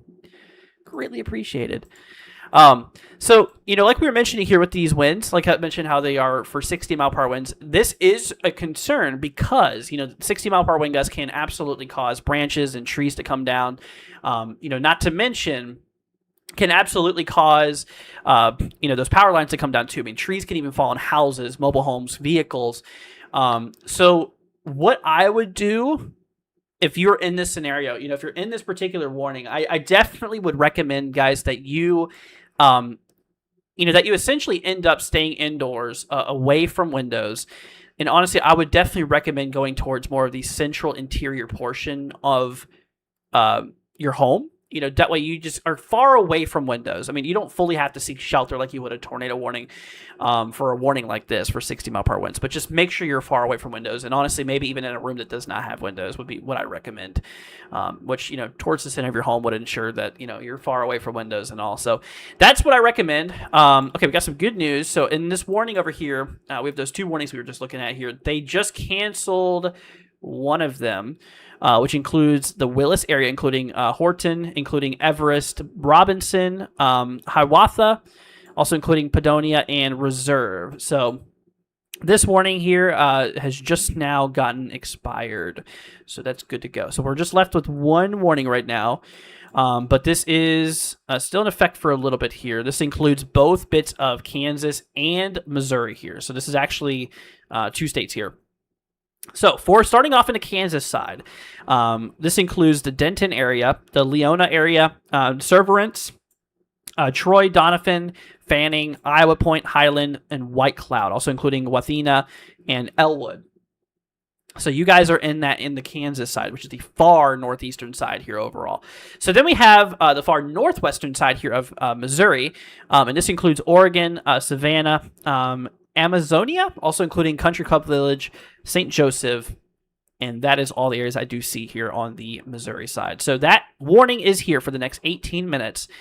Storm is moving east at 45 miles per hour. So I mean, it's moving at a decent pace. It's not super slow. It's not super fast either. But this is indeed for, like I mentioned, 60-mile-per-hour wind gusts here. So just a bit of a heads up for you, friends. Just stay indoors, away from windows, and you should be good to go. Let's see here. You do a fantastic job keeping people informed and help save lives. Oh, thank you, friend. Southern, I appreciate ya. Thank you so much for that. That is really sweet. Like I mentioned, I couldn't do it without you guys, and I'm really, really super thankful for you all. And I really just want to say thank you to everybody for supporting us and for being there for me. I really, really appreciate it. Much love to you guys. I love you guys. I want to make sure y'all are staying safe and staying weather aware, of course. And, of course, I hate severe weather anytime here. That could be a threat to anybody, but especially at nighttime. I feel like there's not enough coverage at nighttime when there needs to be. That's why I usually stay up pretty late here with these coverages for you guys and all. So, but thank you so much once again, Southern, and I really, really do appreciate that. That's really nice of you.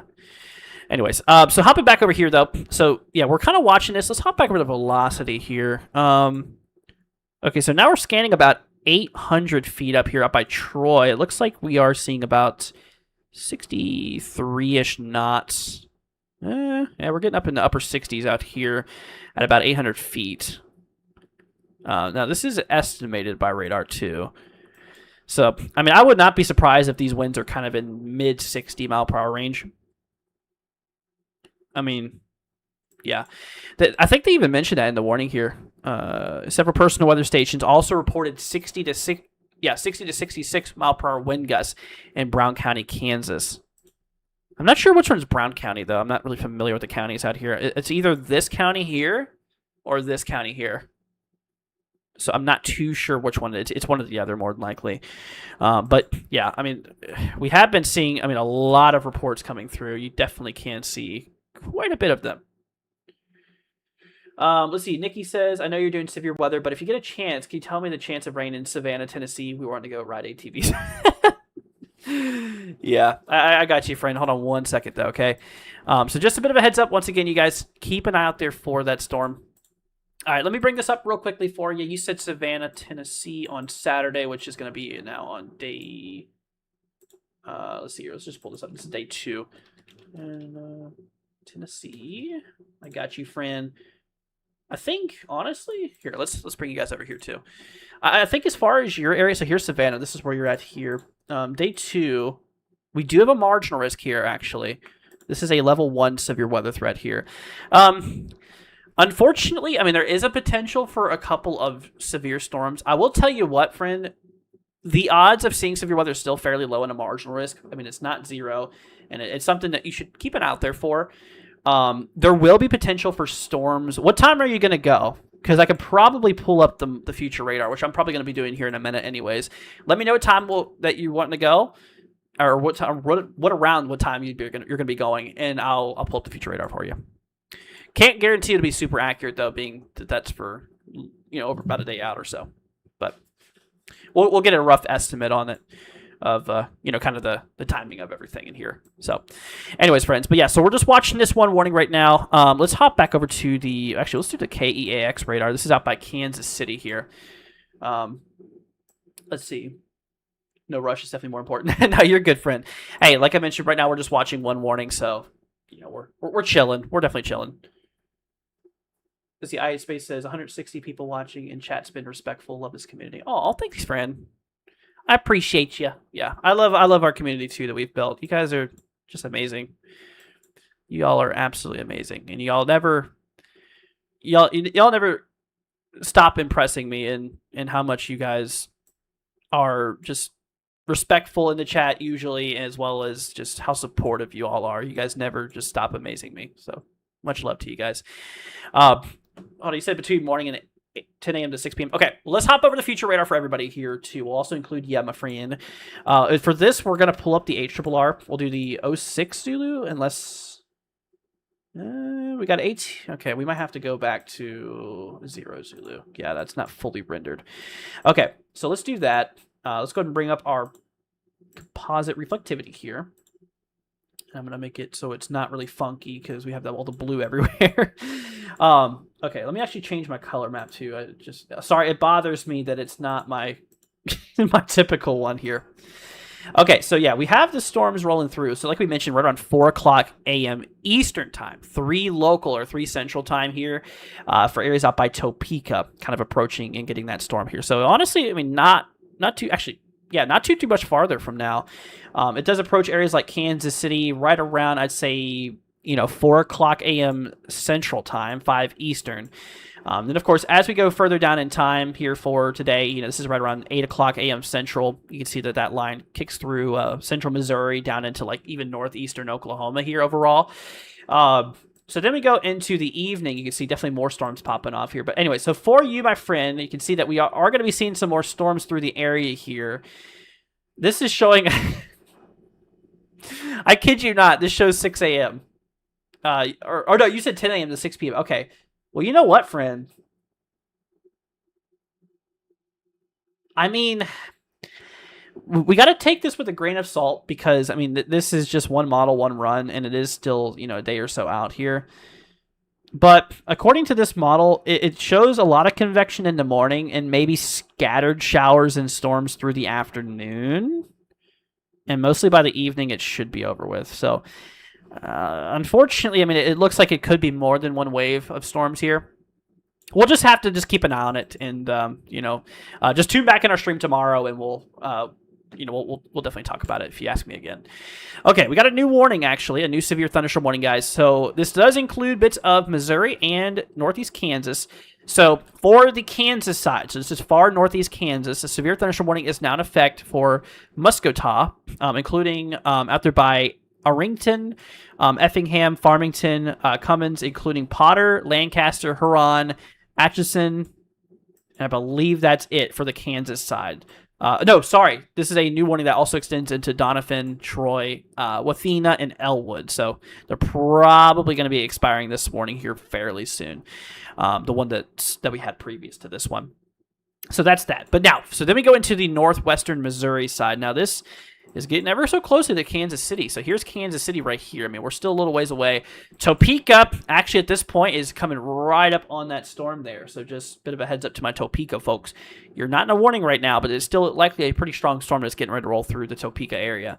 Okay, so for that warning here for northwestern Missouri, this includes now Dearborn, Lewis and Clark Village, let's see, Latin, I think it is, or Latan, I'm not too sure, Rushville, DeKalb, let's see here, Fawcett, including Agency, including Easton, St. Joseph, and Country Club Village. So that is a severe thunderstorm warning here for the next 40 minutes.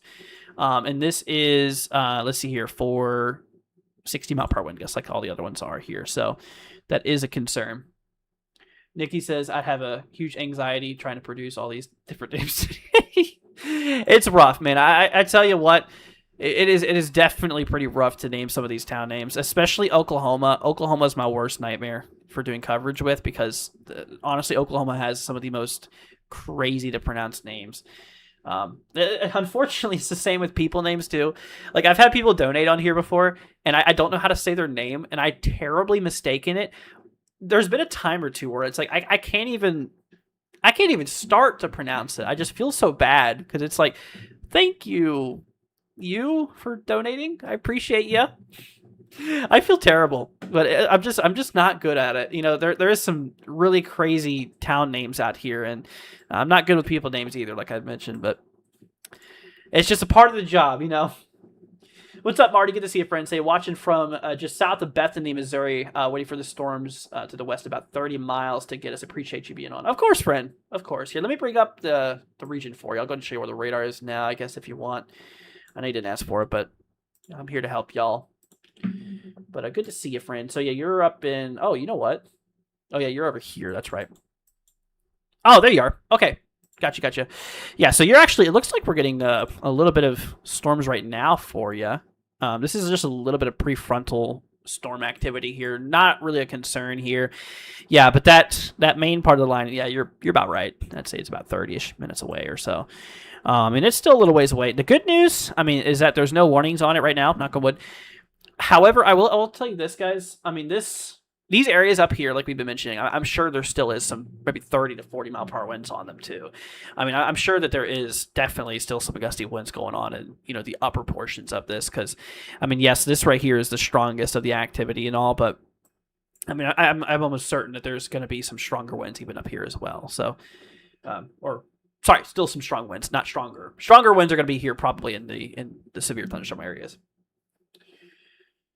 Let's see. What's the probability of these storms producing a tornado, or is it just wind producer? I'd say less than 2%. So the Storm Prediction Center, they do not have. That's mesoanalysis. Why do I have so many mesoanalyses open? Oh my goodness, I have like 4 tabs of mesoanalysis open. Goodness gracious. Okay, well, I'll tell you what. Here, we're gonna get a new SPC up here. So in the valid day 1 outlook here. If we hop over to that, tornado probs, you can see this is at 2%. Now, this was from when the storms were over there by Nebraska for Central Eastern. The line of storms is now kind of right in here, kind of in that area there. So you can see that's where the storms are at now. This is where that tornado threat was earlier. Now, that does not mean that it is not any potential. That does not mean that it is 0%. In fact, I would even say that this area has a less than 2% chance of tornadoes. I wouldn't say it's impossible because there is ingredients in place right now that would be needed for tornadoes and stuff like that. You know, specifically that lower level jet stream that we have here. Pretty strong lower level jet, perpendicular wind shear to our mid levels. Kinematics look actually pretty decent because we do have some curvy hodos and stuff like that there too. I mean... I wouldn't say it's impossible. I wouldn't say it's a big concern either. But yes, main concern is definitely damaging winds. Oh, hey, my mom's here. Good to see you, Ma. But yeah, so I wouldn't worry about tornadoes, though. And obviously, if there is a warning, I mean, we've been live for a little over an hour and a half at this point. So we've been live for a little bit, and we haven't had any tornado warnings yet. Knock on wood. Don't want to jinx anything. But... You know, I obviously don't know how long I'm going to be live for. I hate to give a time of how long I'm going to be live because sometimes it just hits me where I just got to go to bed and all. Because I mean, it's already 3:30 in the morning here, and I'm a little tired, but I'm pushing through a little bit. But you know, as far as tornadoes go, I haven't seen any yet. Haven't seen any warnings yet. Mainly just straight line winds is kind of what we're looking at here right now. Yeah, that's the main thing. Nikki says in Mississippi, and knock on wood, we've fared well this spring and summer. Hopefully our luck holds out to the fall. Yeah, hopefully so. Absolutely. Absolutely. Anyways, but yeah, they did cancel that back warning though. I think I already mentioned that here for Highland, Denton, Severance, including Leona, Fanning, Iowa Point, White Cloud. For the Missouri side, including Oregon, Savannah, and Amazonia, no longer in effect there. But we do have this warning here still for the next 35 minutes. So we still have quite a bit of time on this particular warning here. This one is warned here for 60-mile-per-hour wind gusts, as kind of the other ones have been for.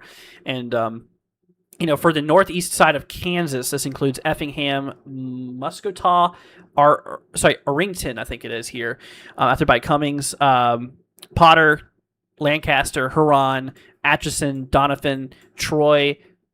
Let's see here, Wathena, and then of course, so that's for the Kansas side. Now for the Northwest Missouri side, St. Joseph is getting it right now. Actually, also here out by Country Club Village, Agency, Fawcett, Easton, DeKalb, Dearborn, Lewis and Clark Village. Let's see. Latan might be, and Rushville. So yeah, 34 more minutes on that now. The storm's moving east at 40 miles an hour, so I mean it's moving at a decent pace.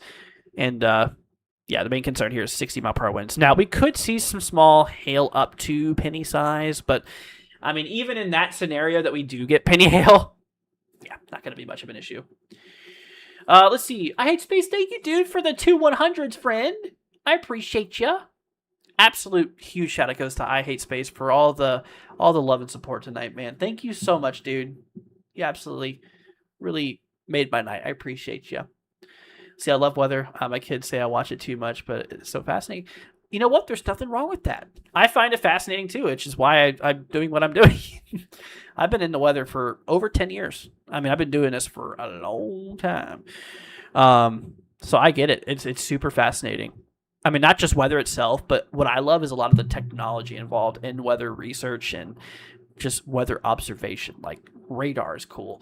Satellite imagery is cool. Mesonet stations, observation, all this stuff's cool. It's really cool how it goes from weather in the real world to technology and how we track it and observe it and stuff. That's the cool part. I think a lot of the technology is pretty darn cool.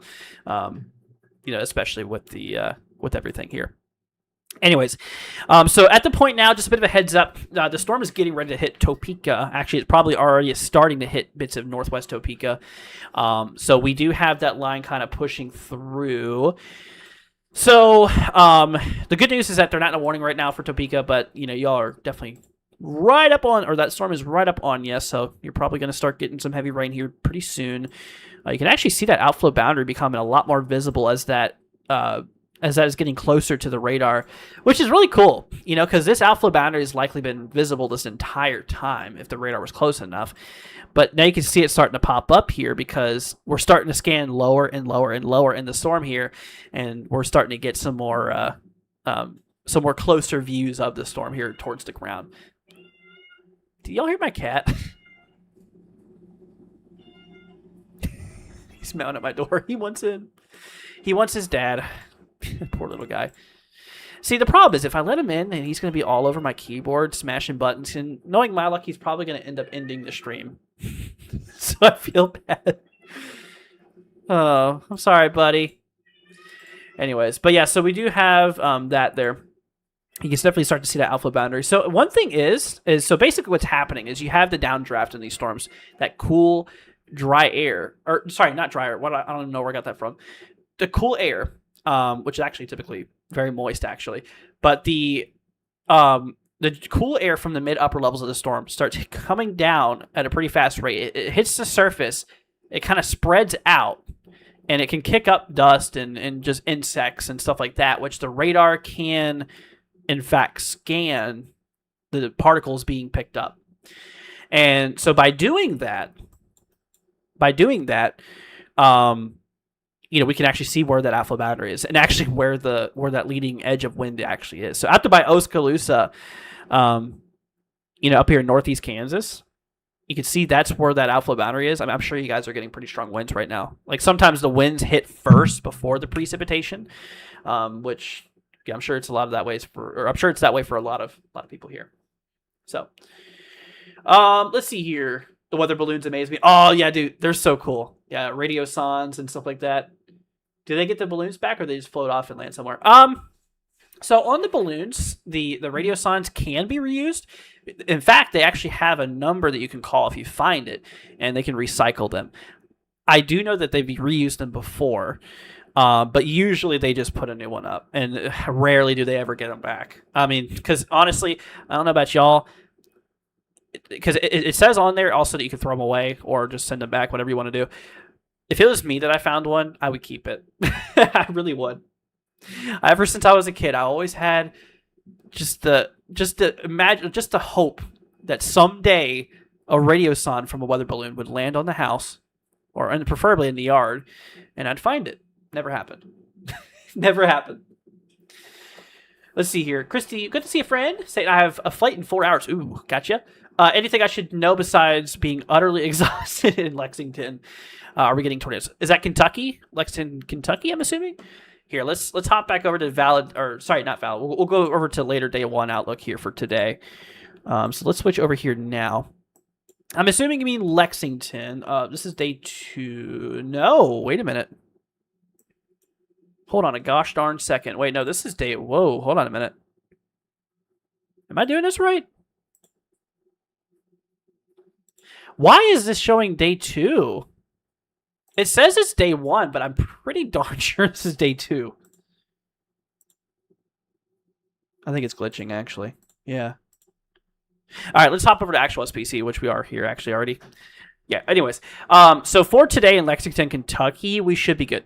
We do have a general thunderstorm threat here, but, you know, given the fact it is early morning and all, I think we're going to be relatively good to go.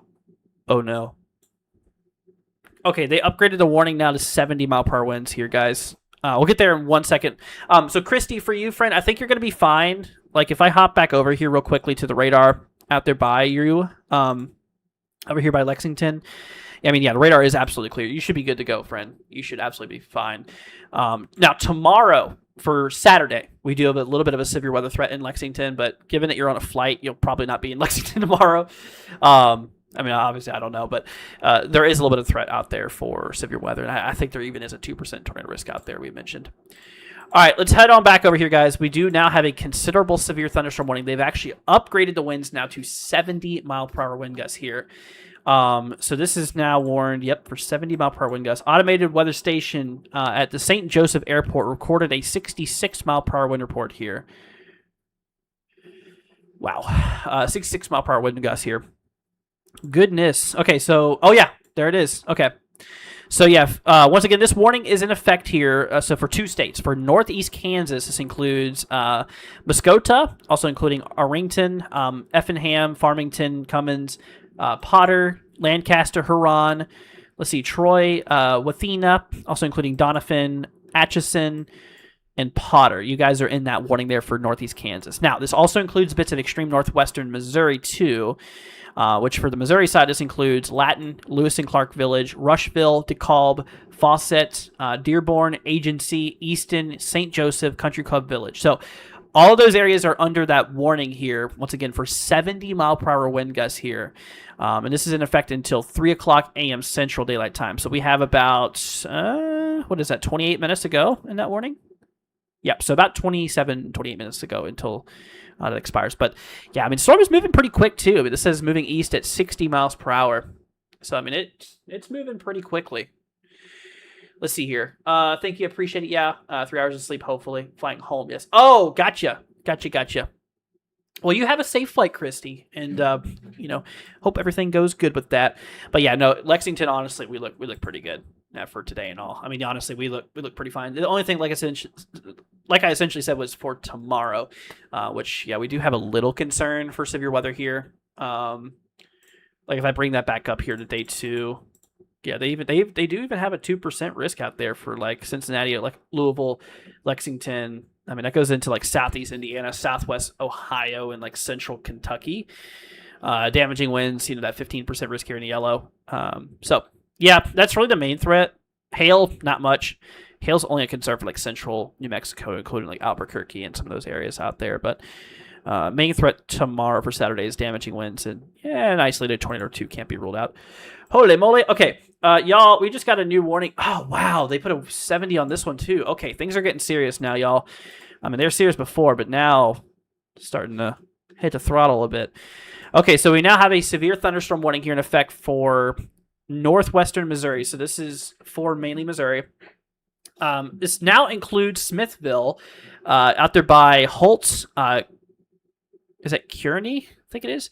Also including Lawson, Holt, Amira, Polo, Marco, Lathrop, I think it is. Plattsburgh, Grayson, Trimble, Ridgely, Edgerton, Osborne, Stewartsville, Cameron, Kingston, Hamilton, and Kidder. So quite a few areas. Yeah, absolutely. So that is, once again, that one's warned for the next 40 minutes for 70-mile-per-hour wind gusts. Goodness. This storm has a history of producing 60 to 70-mile-per-hour winds here. Goodness. Okay. We could see hail up to penny size. And all, but yeah, once again, that's not really a concern. I mean, penny hail is not anything to worry about. Yeah, at that size, it's not really a problem. Let's see here. Thank you again. I swear we have the worst sleep schedule. We sure do. And you know what's crazy is like nature can blow up at any time. Like you can have bad storms like we are right now at this time. You know, literally at like 3:30 in the morning, and then during the evening, afternoon, we have some crazy, weather too. Usually. So it's like I'm having to be streaming during the day and the night sometimes. You can never know what time I'm going to bed or waking up here. It's crazy. Yeah. So you're not wrong on that. How do I make the radar look like that? I have the app GR2. Oh, I hit my... I guess I'm going lower now. I ended up hitting the lever. My seat went down. Anyways. But yeah, we do have... sorry, going back to your question. Sorry, I'm just out of it, y'all. It's late. So there is different color tables you can get. I forgot where I got mine because I've had this thing for years at this point. Just go online and look up color tables for it, and you can figure it out. I'm sure there's YouTube videos on it too. But anyways, but yeah, so we're watching these guys. There's that 66-mile-per-hour wind report out there near St. Joseph Airport here. In which this is a 66-mile-per-hour wind report here from an ASOS station overall. So that right there is that. Let's see here. So yeah, both of these are at this point, like I said, warned here for 70-mile-per-hour winds here. So once again, this is for northeastern Kansas, including Effingham, Muskota, out there by Arrington, Cummings, Farmington, Lancaster, Huron, Potter, Atchison, Donovan, Troy, Wathena, and Elwood. So that's for the Kansas side of the storm here. Now for the Missouri side, this includes Lewis and Clark Village, Rushville, DeKalb, St. Joseph, Country Club Village, Easton, Agency, Fawcett, Dearborn. Let's see here. Lathan, Weston, Beverly, Platte City, or is it Plate City?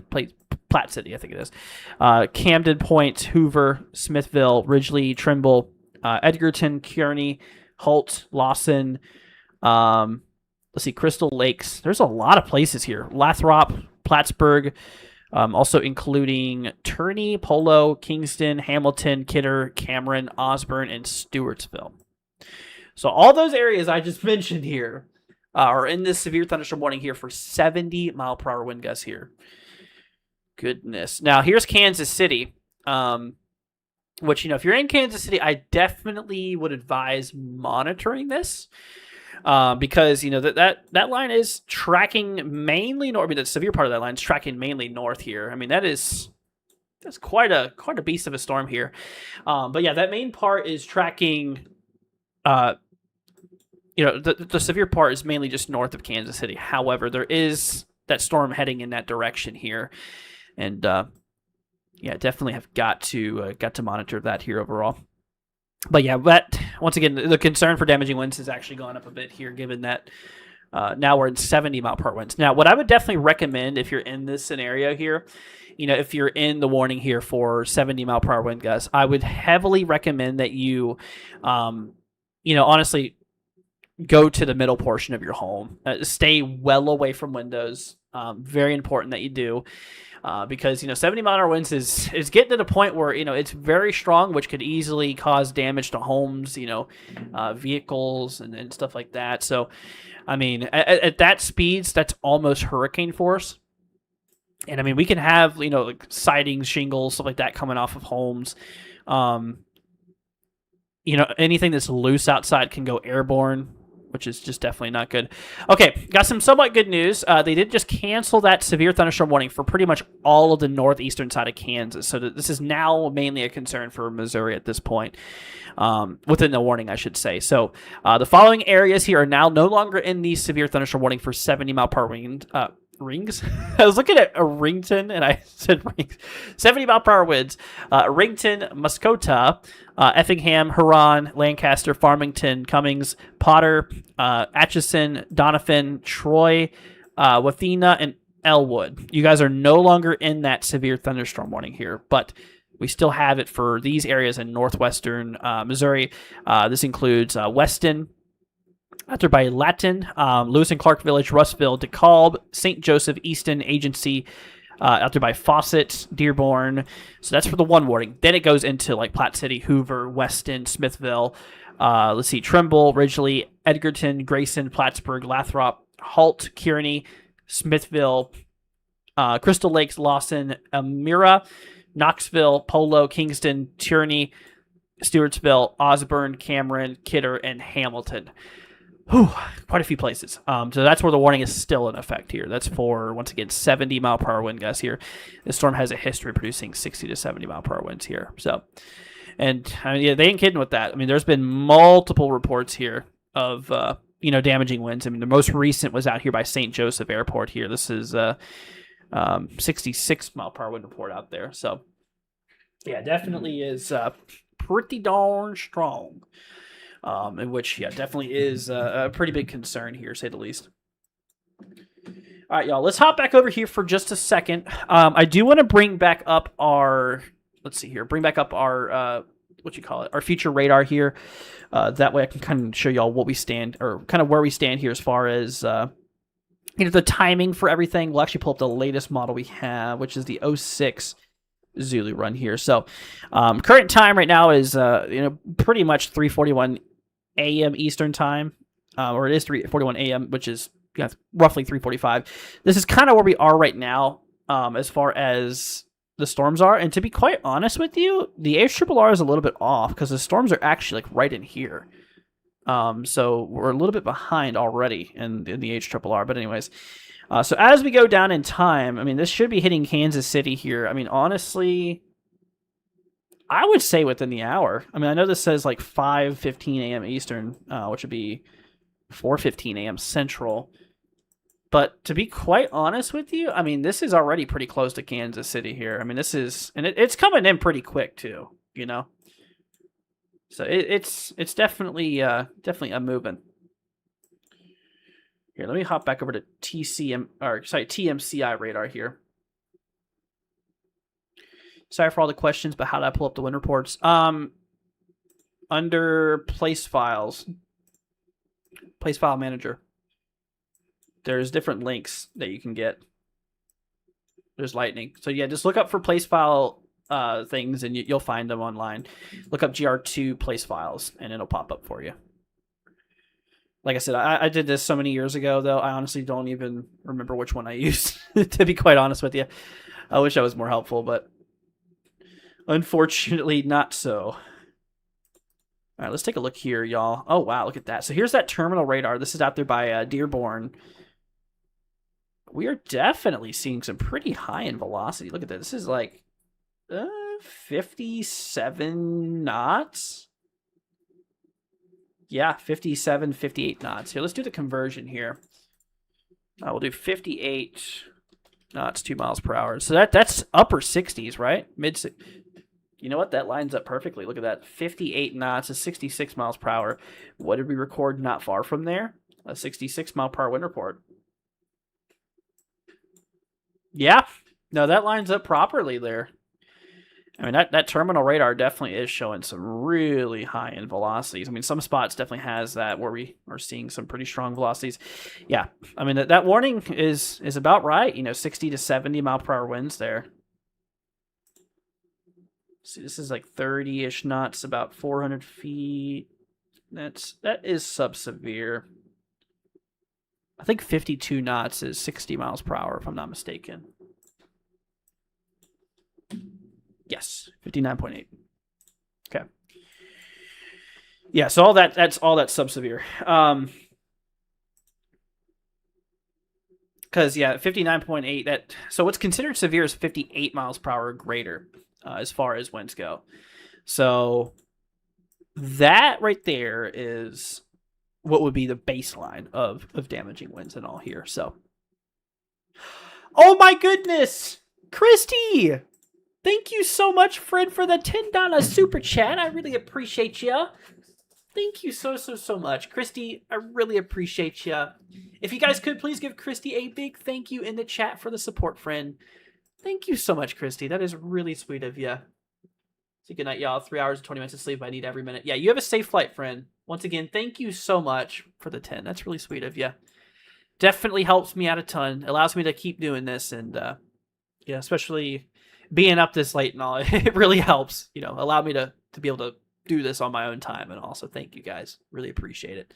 Thank you, Christy. If you guys could, please give Christy once again a big thank you. That'd be much appreciated.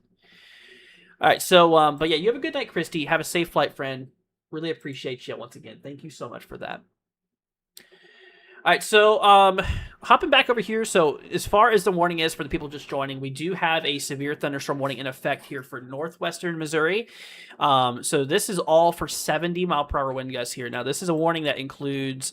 So right now, this is kind of where the leading wind concern is right now. So the strong winds are likely over like Smithville, Hoover, Platte City, Camden Point, Ridgely, Trimble, Edgerton, Grayson right now, by Stewartsville and all. It's coming up here on Kearney, Holt, Lawson, out there by Crystal Lakes, Vibard, I think it is, Knoxville, Amira, I think it is, Polo, Kingston, Hamilton, Kidder, Cameron, Turney, Lathrop, Plattsburgh, Stewartsville, Osborne. So this is, once again, yeah, for 70 mile per hour wind gusts here. This storm produced a 66 mile per hour wind gust at St. Joseph Airport. So there has absolutely been some pretty darn strong winds reported on here. So that is that. Yeah, earlier we had a lot of those reported up in Kansas. Back when we were doing the coverage over here, when these storms were in like a lot of these areas. Yeah, we had multiple reports here. And I mean, yeah, we're still getting them. I mean, honestly, the storm is showing no signs of weakening. And in fact, it's actually strengthening, I think. Because earlier we had a bunch of 60 mile per hour winds. Now we're in the 70 territory. So, yeah. Like I'd mentioned, as far as these storms here, as far as the strength can be, as far as the damaging winds, why did I say that so many times? For the damaging winds, we're expecting that range to be mainly between 60 and 70 mile per hour wind gusts here. So. Let's see here. What's up, Amber? Good to see you, friend. Chris says thank you. Of course, friend. Thank you once again. You are amazing. I appreciate you. That I do. All right, y'all. Let's actually take a peek back over here at the satellite view. Actually, we haven't done that in a hot minute. So let's switch over here to long wave IR. So this was the last time we looked at it. This was at 12:21. So it's been over an hour since we looked at this because we've been live over 2 hours at this point. So. Hopefully it'll load the latest frame. Here we go. New frames loading in here.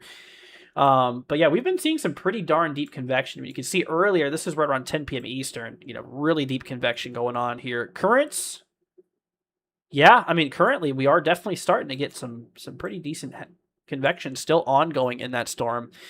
Some of the deepest is out there by like the St. Joseph area, which is, kind of where the strongest part of that storm is currently.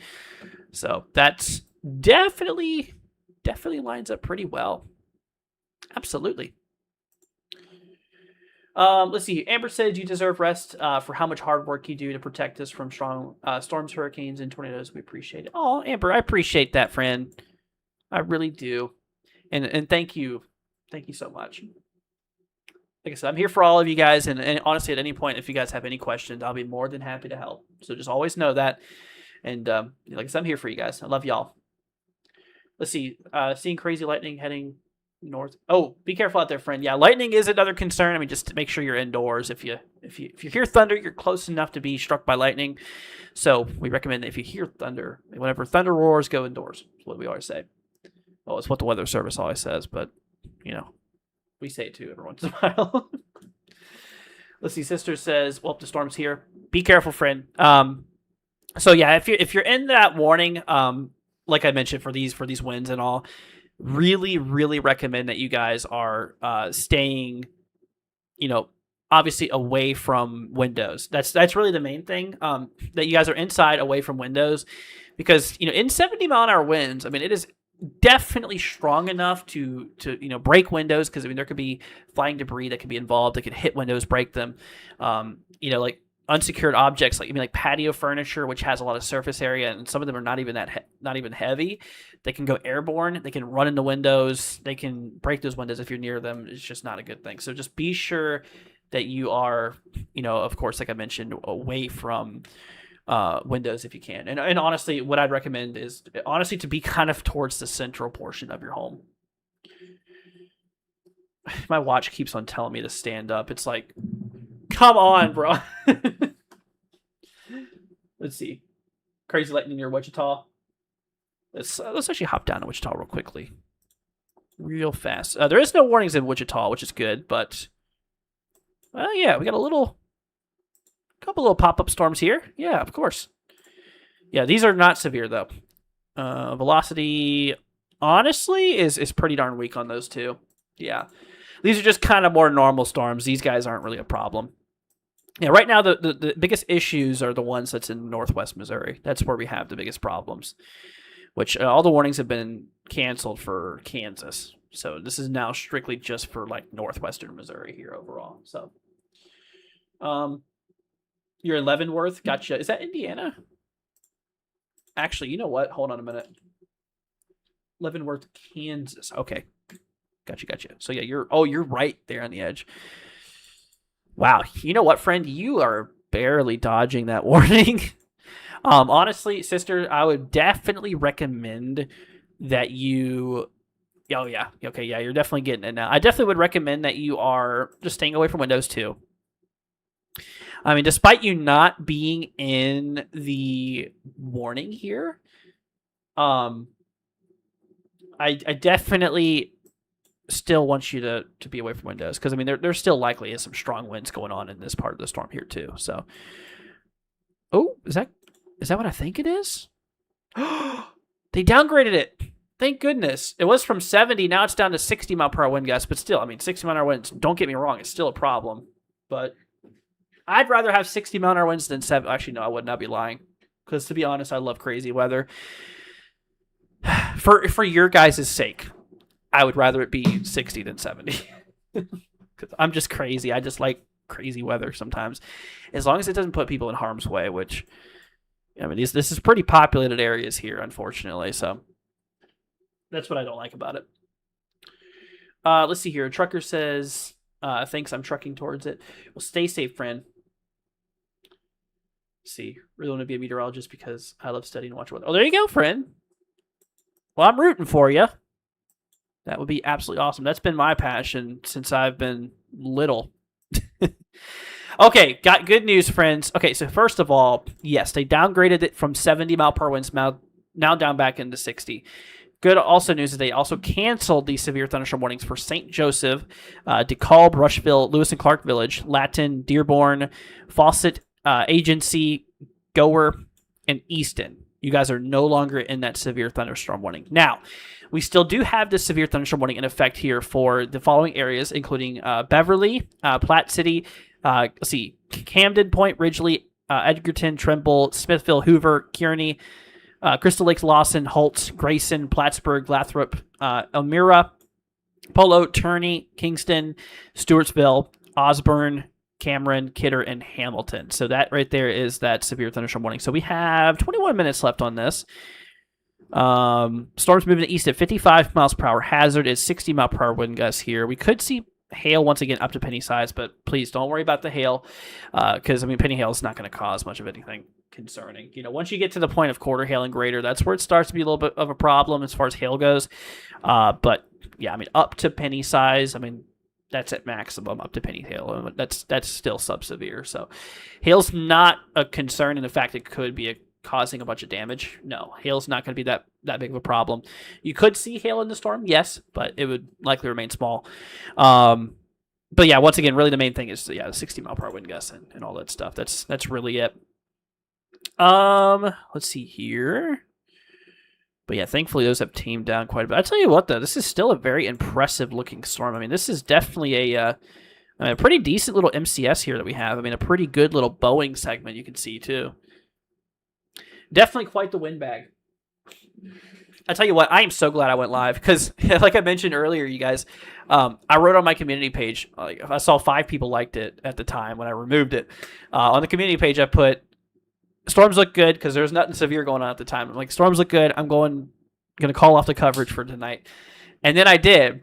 And then about an hour later, I looked at the radar and I seen that there was a 66-mile-per-hour wind report somewhere in northeast Kansas. I'm like, dang it. And there was active warning. So I'm like, okay. So I went live because I literally just laid down. I was getting ready to go to sleep, but I just checked the radar one more time before I went to bed and everything popped up. And I'm like, took off the comforter.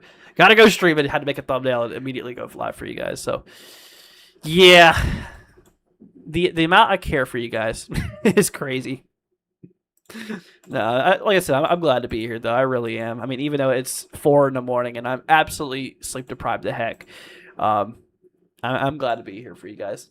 I really am. And I'm not gonna force you guys, but if you guys could maybe consider subscribing if you haven't. It would be much appreciated, and if you guys could maybe leave a like as well, that would definitely mean the world to me. And just once again, everybody, I really do love y'all, and I really do appreciate you guys and all that stuff. So, just want to say thanks.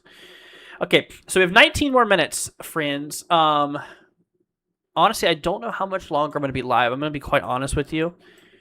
I'm going to try to stay up for a little bit longer. I definitely been live for quite a bit. I'm going to try to stay up a little bit longer here. Oh my goodness, Trucker! Thank you so much for the 10, my friend. Oh my goodness. Trucker, thank you so much for the $10 super chat. Say glad you're up. I appreciate it, friend. I really do. Yeah, I'm gonna be live for a little bit longer. I think I'm gonna be live until this warning gets canceled, and then I'm probably gonna call it a stream. I hope after that point that the storms have, hopefully after that point they go sub-severe, because that'll be a good place to end it. But yeah, we still have 18 minutes. I think I'm going to stay until this warning gets canceled, which that will be, let's see. When will that be? When does this get expired? It says till 3:15. Okay, so yeah, at 3:15 a.m. Central Time, 4:15 Eastern, I'm probably gonna head off here. So got a little bit longer. Yeah, big shout out to the Trucker Bear. I appreciate you, friend. Thank you so much. So yeah, heads up, guys. Once again, Northwest Missouri. If you're just tuning in, we have a severe thunderstorm warning in effect here for 60-mile-per-hour wind gusts here for Plattsburgh, Platte City. Platte City, I think it is. Hoover, Smithville, Trimble, Edgerton, Grayson, Plattsburgh, like we mentioned here, Lathrop, Holt, Kearney, after by Lawson, Amira, Knoxville, Polo, Turney, Kingston. Let's see here, Hamilton, Osborne, Stewartsville, Cameron, as well as Kidder. So make sure you guys are inside of your homes, definitely, and away from windows. That's all I ask of you guys, because, I mean, these 60-mile-per-hour wind gusts are definitely a bit of a concern, because they can, blow around unsecured objects, around and stuff like that, which is a bit of a concern. And sometimes they can hit windows and stuff like that, which could be a bit of an issue here. So I highly recommend that, definitely stay indoors, well away from windows and all. Not to mention branches and trees can come down in that as well. So definitely don't want to be in the middle of all that. So, power lines, tree limbs, branches, trees themselves can even come down. So yeah, just gotta make sure y'all are just indoors if y'all can. I tell you what, I'm gonna bring up the power outage map real quickly. Power outage. .us. Yeah, this will tell us how many people are without power currently. Honestly, not as many as I thought there would be. Kansas has about 2,500 people without power. You can definitely see northeastern counties. That's where we had the coverage here. That's where the majority of the storms rolled through. We got a little bit, 2,500 people in Kansas without power. I do expect those numbers to go up for Missouri, though. Yeah, right now Missouri has about 3,800. And you can see we're starting to get some in northwestern Missouri here. Apparently Scott County has about 1,000 people out. Could be from storms earlier or something. Not too sure. Let's see here. I'm still in school from Australia. I love this stuff because my dad used to do stuff like this. Oh, that's awesome, friend. Heck yeah. Goodness, you're all the way in Australia. That's crazy. Well, hello from the other side of the world, friend. Almost the other side of the world. Definitely very far away. So yeah, a little bit to go on this storm, guys. Like I mentioned, I mean, we've been having a lot of reports here, of damaging winds on this line of storms here. The latest report that we had was out here in St. Joseph, which is here in northwest Missouri. Thankfully, these areas are no longer on that warning for St. Joseph, but we did have reports of 66 mile per hour winds here from an ASOS station. ASOS, AWAS, Mesonet stations are very highly reliable sources because they're usually top of the line meteorological instruments. Me and a buddy of mine actually built a Mesonet, and I have one outside, which is pretty cool. But so those are usually high grade instruments in which are very precise and really good at observing the weather and all. So having these reports come in from AWAS, ASOS, and Mesonets and all that, and usually is well kept up to maintenance and all that stuff, and usually really good. Yeah, the Mesonet network is really nice. Surprisingly, I got about 65 mile per hour winds. Oh, wow. That's crazy. Yeah, I mean, that's 65 mile per hour winds could definitely cause some problems. Amber says, I'm in Alexandria, Alabama. It's 3 a.m. over here. Gotcha. Yeah, it's 4:01 here. So I'm here in Lakeland, Florida, which is central Florida, which is, yeah, it's a little bit later for me, friend. A little bit later. Yeah, I ain't gonna lie, I'm absolutely whooped. I'm just hoping they cancel this warning soon and don't issue any more. I'm ready to get some sleep.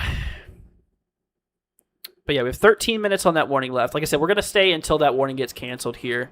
We'll see if they end up extending it or not. But yeah, I think I'm going to head off here at that point in time. I'll tell you what. It's 6 p.m. for you? Oh, that's right. Yeah, you're on the other side of the world. That's crazy. Yeah, it's 4 in the morning here. All right, let's hop back over here to the day one outlook. So, in addition to obviously what's going on now, with the current weather at this point in time, just remember, guys, that we are going to be seeing some more severe weather later on today. In fact, we are going to be seeing another risk of severe weather here. And this is the current risk that the SPC does have. We actually have a level 2 severe weather threat across to yellow. This is kind of the hot spot, the greatest potential for severe weather later today here for Friday, which this includes like central and eastern Missouri, like western Illinois. This does include the St. Louis area here, so just a bit of a heads up there as well. Columbia, Missouri included, Farmington, Missouri, Springfield, Illinois is included in that slight risk there too. Then we have that level 1 risk here across the dark green areas. Now that goes all the way from Illinois all the way down through like Arkansas. That's obviously not Kentucky. Through Oklahoma, through bits of Texas, New Mexico, and of course Colorado here too. So that's that level 1 severe weather threat in which we do have the potential here for, still a couple of severe storms here for today. Now, as far as the threat goes, tornado probability wise, we do actually, we do have a decent potential for a couple spin ups. I mean, probability is fairly low. We have a 2% chance probability, but I mean, this does cover a pretty decent amount of the central and eastern side of Missouri, and of course, like western Illinois. A little bit of like north central, northeastern Arkansas is included in that 2% risk as well. So something we'll have to kind of look out there for here overall. What do I suggest I be doing if I'm in Kansas City, Missouri? So Kansas City, so you guys are outside of the warning here. If you look right here, so there's Kansas City, but that line is approaching you. And in fact, you can actually see that outflow boundary. You see that long noodle right there? So that is likely where we're going to start to see some of those strong winds. Now, you're not in a warning, so we're not expecting any damaging winds of like 60 miles an hour or anything right now, but I guarantee you that there's still some pretty strong winds on that. I'd say between 30 and 50 miles per hour, quite likely. So what I'd recommend you do is just make sure you're inside, and like I've been telling a lot of other people, just if you can, go away from windows just for your safety. And honestly, that should be it. Just stay away from windows, stay indoors. That's all I ask from you. Absolutely. Marty says strange temperature change 13 miles south of Bethany, Missouri. It was 70 degrees, bumped up to 79 as the storm is now rolling into us. We are 13 miles south of Bethany, Missouri on the 35 highway. Oh, that's interesting. Yeah, sometimes it can happen where the temps actually increase quite a bit. Sometimes just right before that storm hits too. That's typically where you see the most moisture and the highest temperatures is just before, and then once that storm pushes through, then it cools down quite a bit, because then you start getting that mid upper level air overall.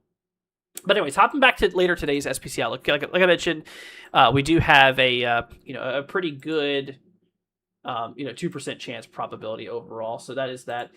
Damaging winds, we do have that 15% risk here later today for like western Illinois, including Springfield, central and eastern portions of Missouri. And then, of course, we do have the brown 5% chance area here all the way from Colorado through, New Mexico, Texas, Oklahoma, Arkansas, up in Iowa and all that stuff there too. Now, lastly, as far as the hail threat goes, honestly, pretty minimal here for later today. Because, we actually do have ourselves not one, but two little areas here as far as hail goes. Just a little 5% risk here for hail. For a lot of like central Missouri and of course like kind of east central portions of Colorado, northeastern New Mexico. Once again, a 5% chance probability of hail between mainly 1 inch in diameter up to 1.5 inches in diameter every 25 miles. So that is there. So there is that potential there overall. But anyway, so hail threat's not really anything super crazy per se. But we can't rule it out later on today overall. Okay, so they just updated that severe thunderstorm warning. They canceled it for the following areas: Beverly, Platte City, Camden Point, Ridgely, Trimble, Edgerton, Grayson, out there by Gower, and Stewartsville. They have just now canceled that severe thunderstorm warning for those areas. However, we still have 8 minutes left on this warning. Like I said, once this warning gets expired, I'm probably going to head off for tonight here. But we do have this warning in effect still for Hoover, Smithville, Kearney, out there by Crystal Lakes, out there by Lawson, Holt, Knoxville. Let's see, Elmira, Lathrop, Turney, Polo, Kingston, Hamilton, Cameron, and Osborne. Also Kidder, too. And 8 minutes to go. Once again, storms moving east at 60 miles per hour. Potential for 60 mile per hour wind gusts here. Could see some hail up to penny size, but yeah. Let's see here. How about Fairfax, Iowa for tomorrow? I got you, friend. Let me go ahead and pull it up here for you. Fairfax, Iowa for tomorrow. Okay, so as far as it goes, so you mean like tomorrow being Saturday? Because today, if we go back to our day one outlook here, we do have a marginal risk here, level 1 severe weather threat for today. So that's going to be later on this afternoon and evening overall. Pretty low in probability for severe weather. So then we go into day 2, which this is here for Saturday. We do not have a risk for severe weather on Saturday, so we look pretty good. So, later this afternoon and evening, there is a small chance that we could have an isolated severe storm or two nearby. We'll have to monitor it out there, but you're not going to be really a very large organized severe weather threat. You're in a little bit of an isolated severe weather threat. And mainly later tomorrow, like we mentioned, is mainly going to be the potential for, damaging winds and stuff. So, see, it's weird there ain't been any lightning or thunder. Oh, really? Yeah, a lot of these, there's been quite a bit of lightning on some of these. Like, we brought up the satellite imagery earlier.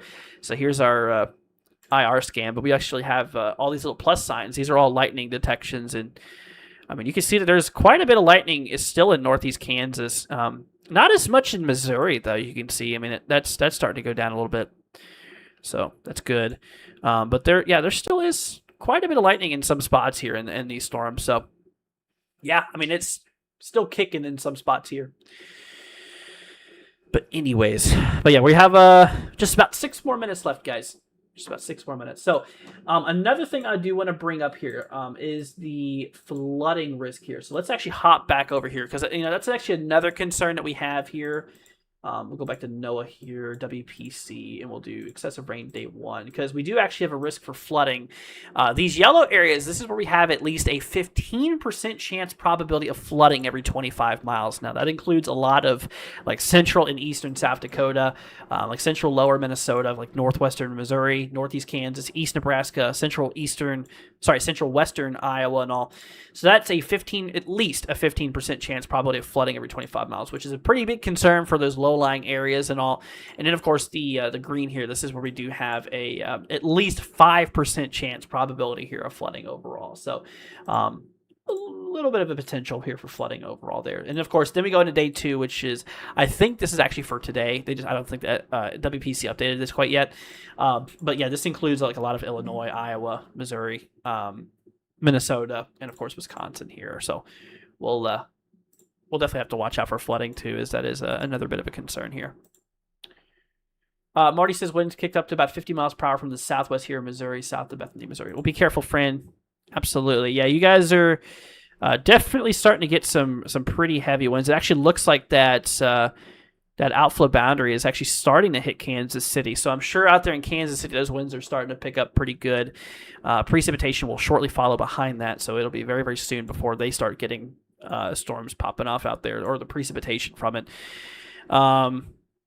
Right now, in that severe thunderstorm warning, that storm right now is approaching Lawson, as well as, however the heck do you pronounce that?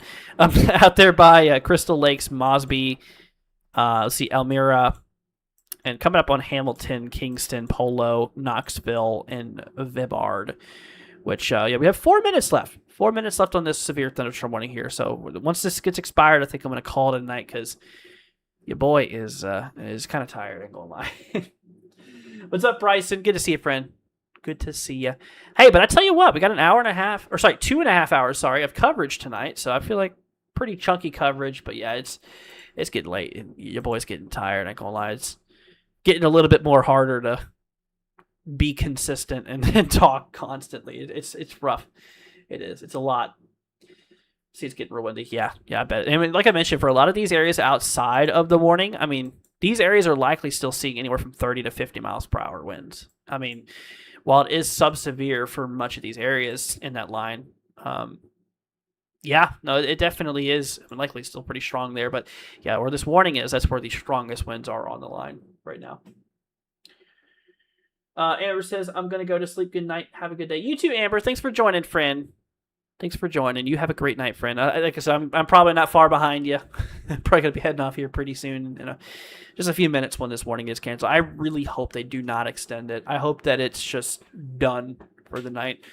That would be nice. I mean, these areas are in that marginal risk now, so we've already kind of transitioned from that level 2 slight risk on the valid day 1 to a marginal risk now. Doesn't mean that severe weather's over. It just means that probability is a little bit lower overall. So that's good. I mean, of course, the lower the better. But still not 0, unfortunately. But we just have just about 2 more minutes, so we are almost there. We are right there at the end. Guys, now would be a great time to say, if you guys can, if you guys want to, consider subscribing if you haven't already. That way I can keep you guys up to date with the weather and all. Because I like to cover a lot of this here during the day and nighttime. So You see me on here quite often. I mean, it's kind of random when I go live, to be honest with you. So if you turn on those notifications, you'll get notified and all. But if you guys could consider subscribing, it's free. Just hit that button down below. Maybe leave a like on the stream as well. It'll be much appreciated. And the best thing you guys can do to help us out is consider sharing the stream on the channel to your friends, family, everything like that. So just to help spread the word of the channel, and it would help people out overall. Marty says, thanks for keeping us informed. Of course, friend. Appreciate it, brother. Have a great Friday. You too, Marty. Thanks, man. You as well, friend. Yeah, you be careful out there with those storms, you hear?